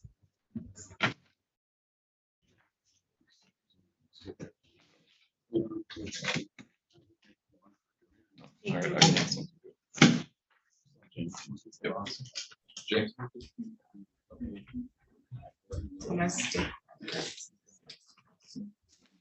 Okay, back on the record. Oh, we need to do Croker. You said same thing.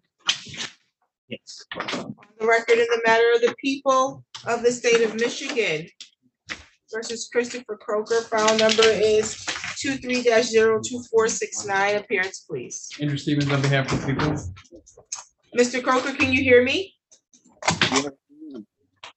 Okay, Mr. Croker, today is the date that was set for your probable cause conference. I believe you applied for a public defender, but your application was denied because you make too much money. Do you understand that? Yeah. Okay, so you have a couple of options. You can appeal the denial to the public defense office, or you can hire your own counsel, or you can waive your right to be represented by an attorney and represent yourself.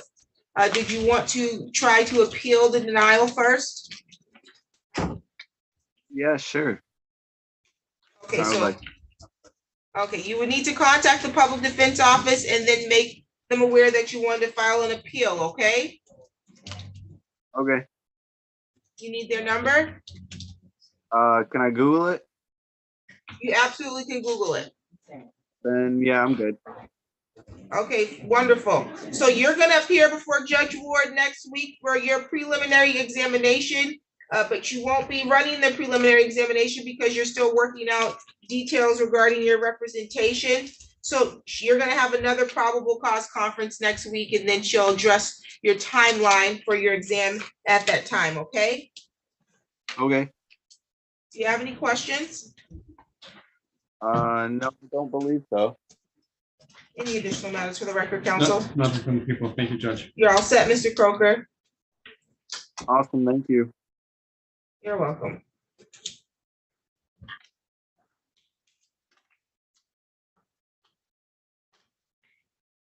Well, that's the one I want to speak with.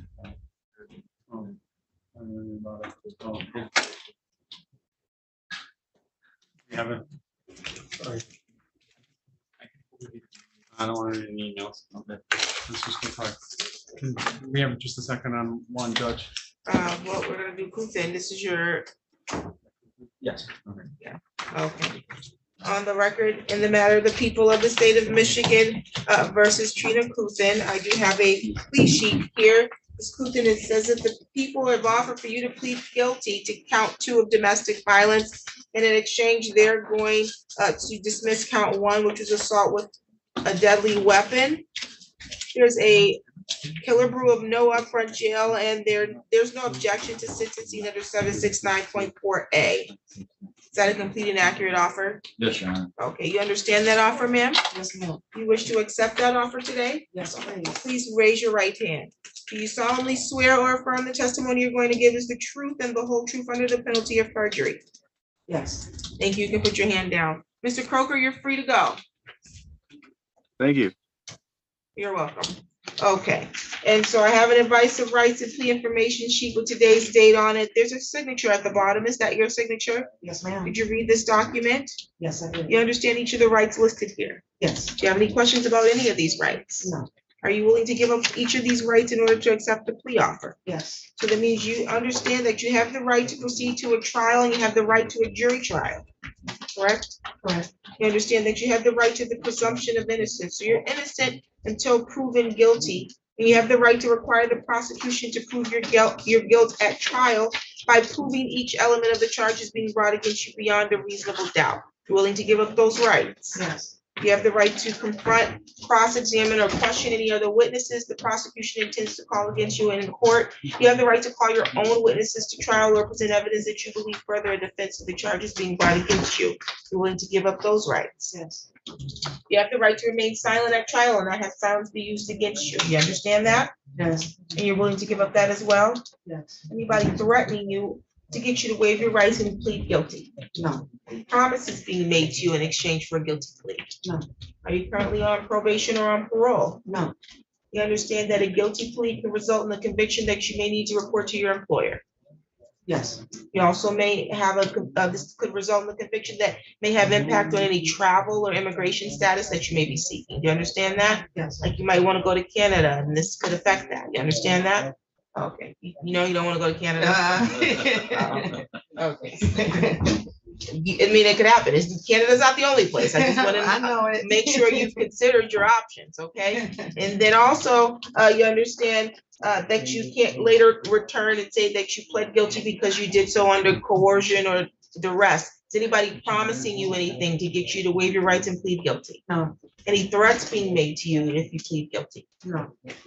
Okay, and there's a killer rule. That's an agreement between you and the prosecutor. I'm not a party to that agreement. So if at the time of your sentencing, I decide that I'm going to sentence you to jail time up front, then I will give you the opportunity then to withdraw your plea, okay?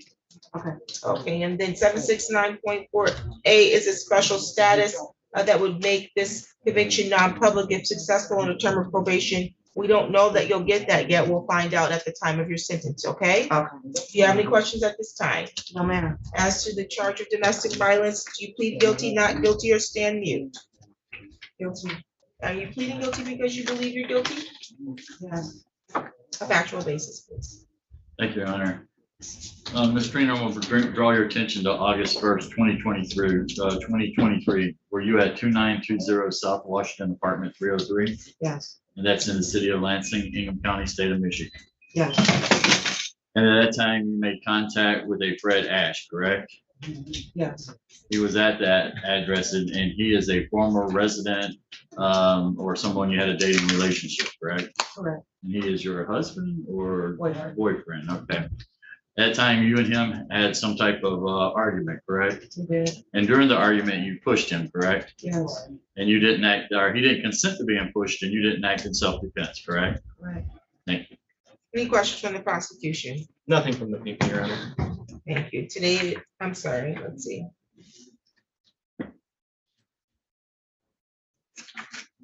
Court satisfied with the factual basis, I'll accept your plea and find your plea to be made freely, voluntarily, and intelligently. This matter will be set for sentencing October 13th at 8:30 in the morning. They still need to time to be presented. Okay. Yeah. All right, so prior to sentencing, actually, when you leave here today, you'll go down one floor to the probation department and check in with them so they can get you set up for your pre-sentence report and recommendation, okay? Now, is this through Zoom or do I You have to? can appear via Zoom if you want for your sentencing, okay? That's why you got the Zoom sheets. You can appear in person, but if it's more convenient for you to appear via Zoom, that's completely fine. I only have a couple of requirements. A, you need to have a video. Yes, I need to be able to see you. I don't need background noise. You can't be laying down, driving, or doing anything else. You need to be prepared to have an official court proceeding. Okay. If that's something you can do, you can absolutely appear via Zoom, okay? Okay. Any other questions? Okay, so you'll go down one floor, you'll meet with probation, and then you'll be free to go for today, and we'll see you in October, okay? All right, thank you so much. Thank you. Any additional matters for the record? Nothing from the people, Your Honor. Nothing from the defense, Your Honor, and I'll escort her down to probation. Thank you. What was that sentencing date again? October 13th At at 8:30. Thank you. No problem. I believe, I don't think I have any more of your files, do I? We're all done. Okay, thank you. And then Jackson's in custody, we're gonna maybe bring him up. Yes. And then Larson, did we just do something? No, what happened with Larson? Your Honor, he is out of town for his dad's funeral. He thought court was this afternoon. I did not give him a reminder call yesterday. I didn't realize he was out of custody, so he is on He was his gonna way. leave his dad's funeral and come to court? Well, it's my understanding that they wouldn't object to adjournment. They don't have anyone from here from JSG. Did you bring the officer with you? I do have the officer here today, Your Honor. Well, it's his dad's funeral, he shouldn't have to run here Yeah. to come to court. No, and that's the people would not, because of that, Your Honor, the people would not object to an adjournment.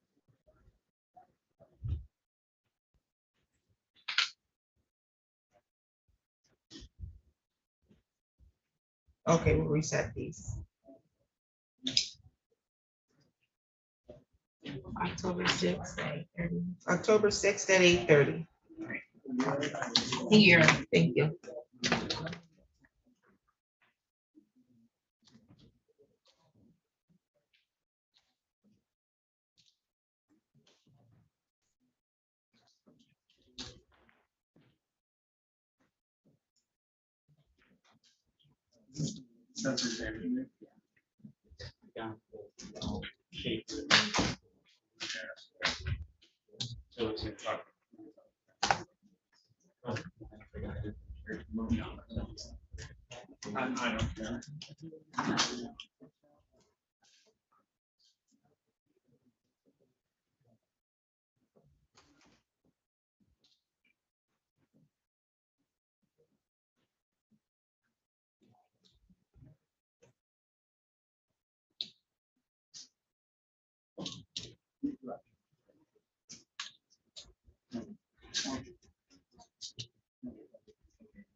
Okay, we'll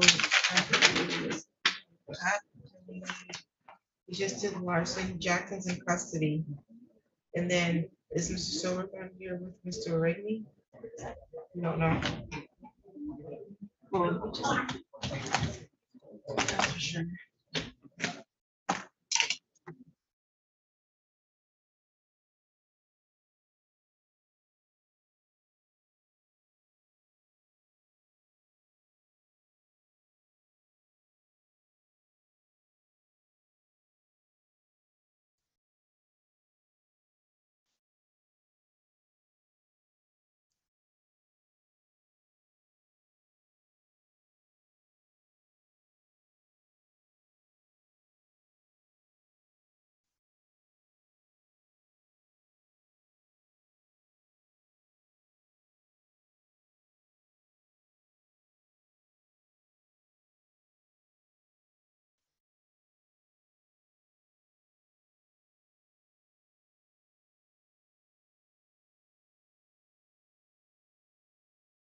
Okay, let's see. So then this is Mr. Rigney. Yes, Your Honor. On the record in the matter of the people of the state of Michigan versus Zachary Rigney, file number is 22-02512. Appearance, please. Jeff Braddock on behalf of the people, Your Honor. Good morning, Your Honor. Dwayne Silverline from the Office of Public Defender on behalf of Zach Rigby, who is standing at counsel table to my right. Okay, today is the date and the time that was set for preliminary examination. I have a note here that the people are unable to proceed. Is that accurate? Yes, Your Honor, the people at this time, yes, would be moving to dismiss this case. In discussions with defense counsel, it appears that there was sort of a contemporaneous file for roughly the same charge up in Osceola County, and defense has provided the people proof of what Mr. Rigney has been doing in terms of his probation in that case. And so with that, Your Honor, I believe the people, it would not be in the interest of justice for the people to proceed, so the people would be moving that this be dismissed. And I have a signed nollie to that effect, Your Honor. Okay, you can approach.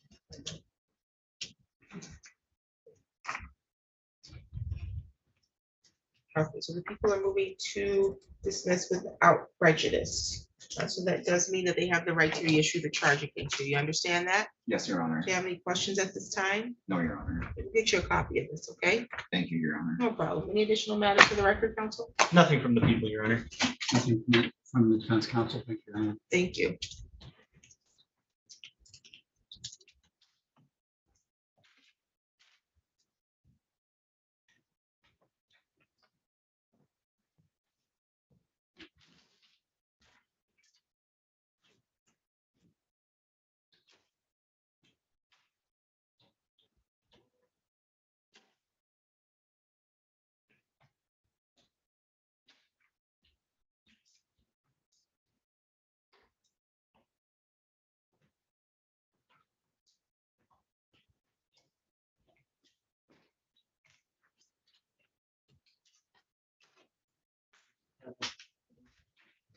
Sorry. Or did you go into the paperwork? Thank you. Scan it in the. Yeah, we have that, right? Yeah. We have your. So I can scan it into our file. Oh, yeah. Mr. Jackson, correct? Yeah, that's what I handed you. So you can show it. You need that. I just had to show it. I'm gonna have another one, Thank just you. like a page check on this. Yeah. And I'm gonna Yes. send, we can put that in the file. that'd be great. Yeah. So this is my records, I can seem to revise, like a sequence of things. It's not gonna change really anything ultimate, but I always like, if I have to later look back at it, I don't wanna misinform myself. No, yeah, no worries. And like I said, we'll put that in the file. So it's clear. Could you get this away?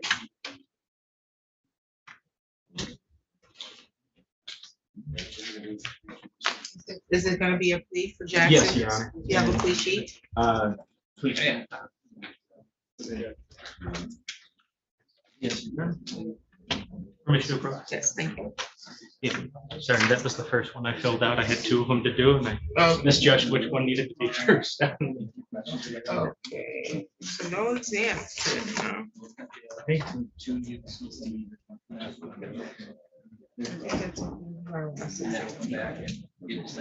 Elijah Moore. He's not present yet. I think this afternoon came pretty quick as well.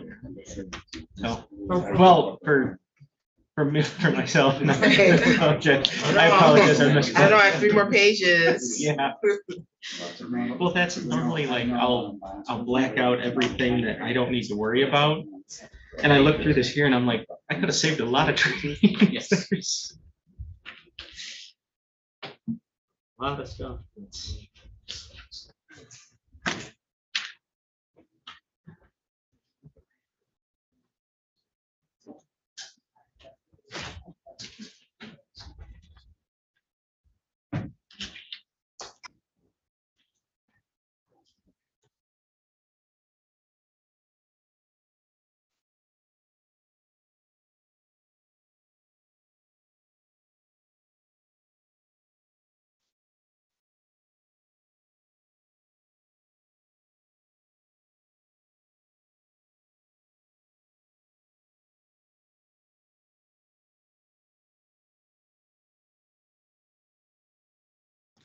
On the record in the matter of the people of the state of Michigan versus Carmaine Jackson, file number 23-01923, counsel appearance. Jeff Radowitz on behalf of the people, Your Honor. Luke Goodrich from the Public Defender's Office, here to represent Mr. Jackson, standing to the right of the right. Thank you. How are you, Mr. Jackson? I'm doing well. Did I say your first name right? Carmaine. Carmaine. Okay, very good. Today's the date and the time that was set for a preliminary examination. I do have a plea sheet here, though. It says that the people are offering for you to plead guilty to count 3, which is use of methamphetamine, and count 4, use of narcotic, cocaine or ecstasy, and that they will dismiss counts 1 and 2. And there is a Killebrew, which is a sentencing agreement of no upfront jail. So that's an added count 2 and added count 3 and added count 4. That is. You want to accept that offer? Oh, yes. Okay. Raise your right hand. Do you solemnly swear or affirm the testimony you're going to give us the truth and the whole truth under penalty of perjury? Thank you. I have an advice of rights and plea information sheet. Is that your signature? Yes. Did you read this document? Yes. You understand each of the rights listed here? Yes. Do you want to give up all of these rights today to accept the offer? Yes, I do. Okay, so you understand that you have the right to proceed to a jury trial? You want to give that right to jury trial up? Yes. You have the right to the presumption of innocence. So you're innocent until proven guilty. You have the right to require the prosecution to prove your guilt at trial by proving each element of the charges being brought against you beyond a reasonable doubt. You have the right to confront, question, or cross-examine any of the witnesses in court that the prosecution intends to call. You have the right to call your own witnesses or present evidence at trial that you believe further defense to the charges being brought against you. And you have the right to remain silent at trial and not have silence be used against you. You understand those rights? Yes. And you're willing to give all of them up, correct? Yes. Anybody making any promises to you to get you to want to waive your right to plead guilty? No. Any threats being made to you in exchange for a guilty plea? No. Are you currently on probation or on parole? No.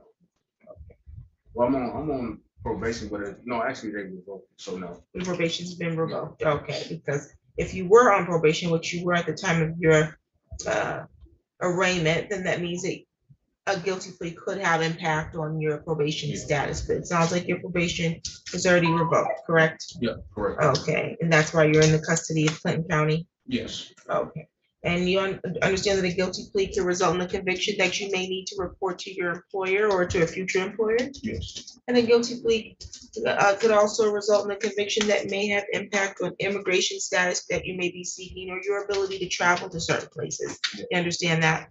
Okay, are you entering a plea because you believe you're guilty? Yes. As to the added count 3 of use of methamphetamine, how do you plead? Guilty. And as to the added count 4 of use of narcotic, cocaine, or ecstasy, how do you plead? Guilty. Factual basis. Thank you, Your Honor. Mr. Jackson, on or about October 5th of 2022, were you at a location at South Washington in Mount Hope? Yes. And is that located in the city of Lansing, County of Hingham, state of Michigan? And since you got pulled over by the police at that location, correct? Yes. And prior to having police contact that day, had you used methamphetamine? Yes. And did you have any type of prescription that would allow you to use that legally? We have a factual basis for count 1. And also, while you were at that location, prior to coming in contact with the police that day, had you used cocaine? Yes. And again, did you have a prescription to use cocaine in any way? Okay. Your Honor, I believe we have a factual basis for both counts 3 and 4. Okay. Any questions from the prosecution? Nothing from the people, Your Honor. The court is satisfied with the factual basis. I'll accept your plea. Find your plea to be made freely, voluntarily, and intelligently. We'll set this matter for sentencing. Your sentencing date's going to be October 13th at 8:30. Prior to sentencing, you'll need to meet with our probation department. How long are you going to be in custody? Do you know? To December 4th. I'll note that.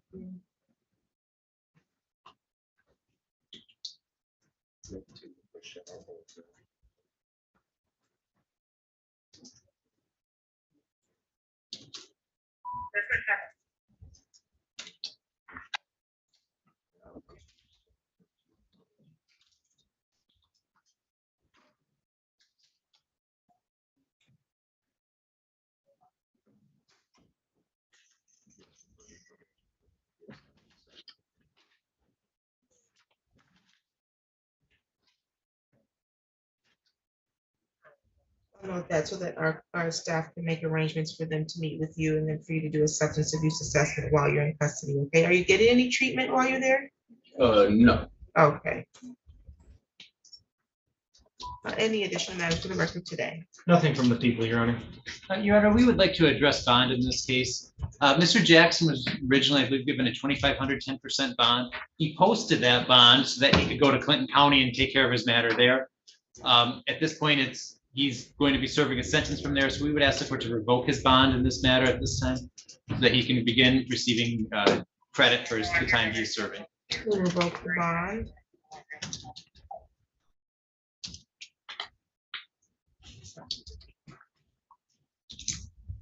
So then you can approve credit.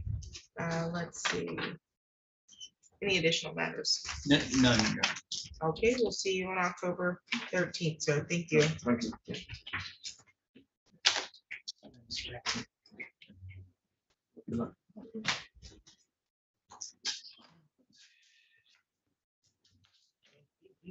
I started the day, got to the parking garage about 7:53 and, all right, doing great. And I go to grab my bag and it wasn't there. Oh, no. I had to drive back to Delta Township. Oh, boy. I do that So often, that's- except with me, it's my key card. So, oh, see. For me, it was leaving the office, I think on Wednesday. I got all the way out to my car and then I realized I don't have my keys. All the way back to the All office. those are good. I don't see Mr. Elijah Moore present. I see that in the office. Yeah, I had that too. Oh, no, yeah, I get two exams. In case that Felina worked out, she walked me over there, and Toby's actually going. I got excused.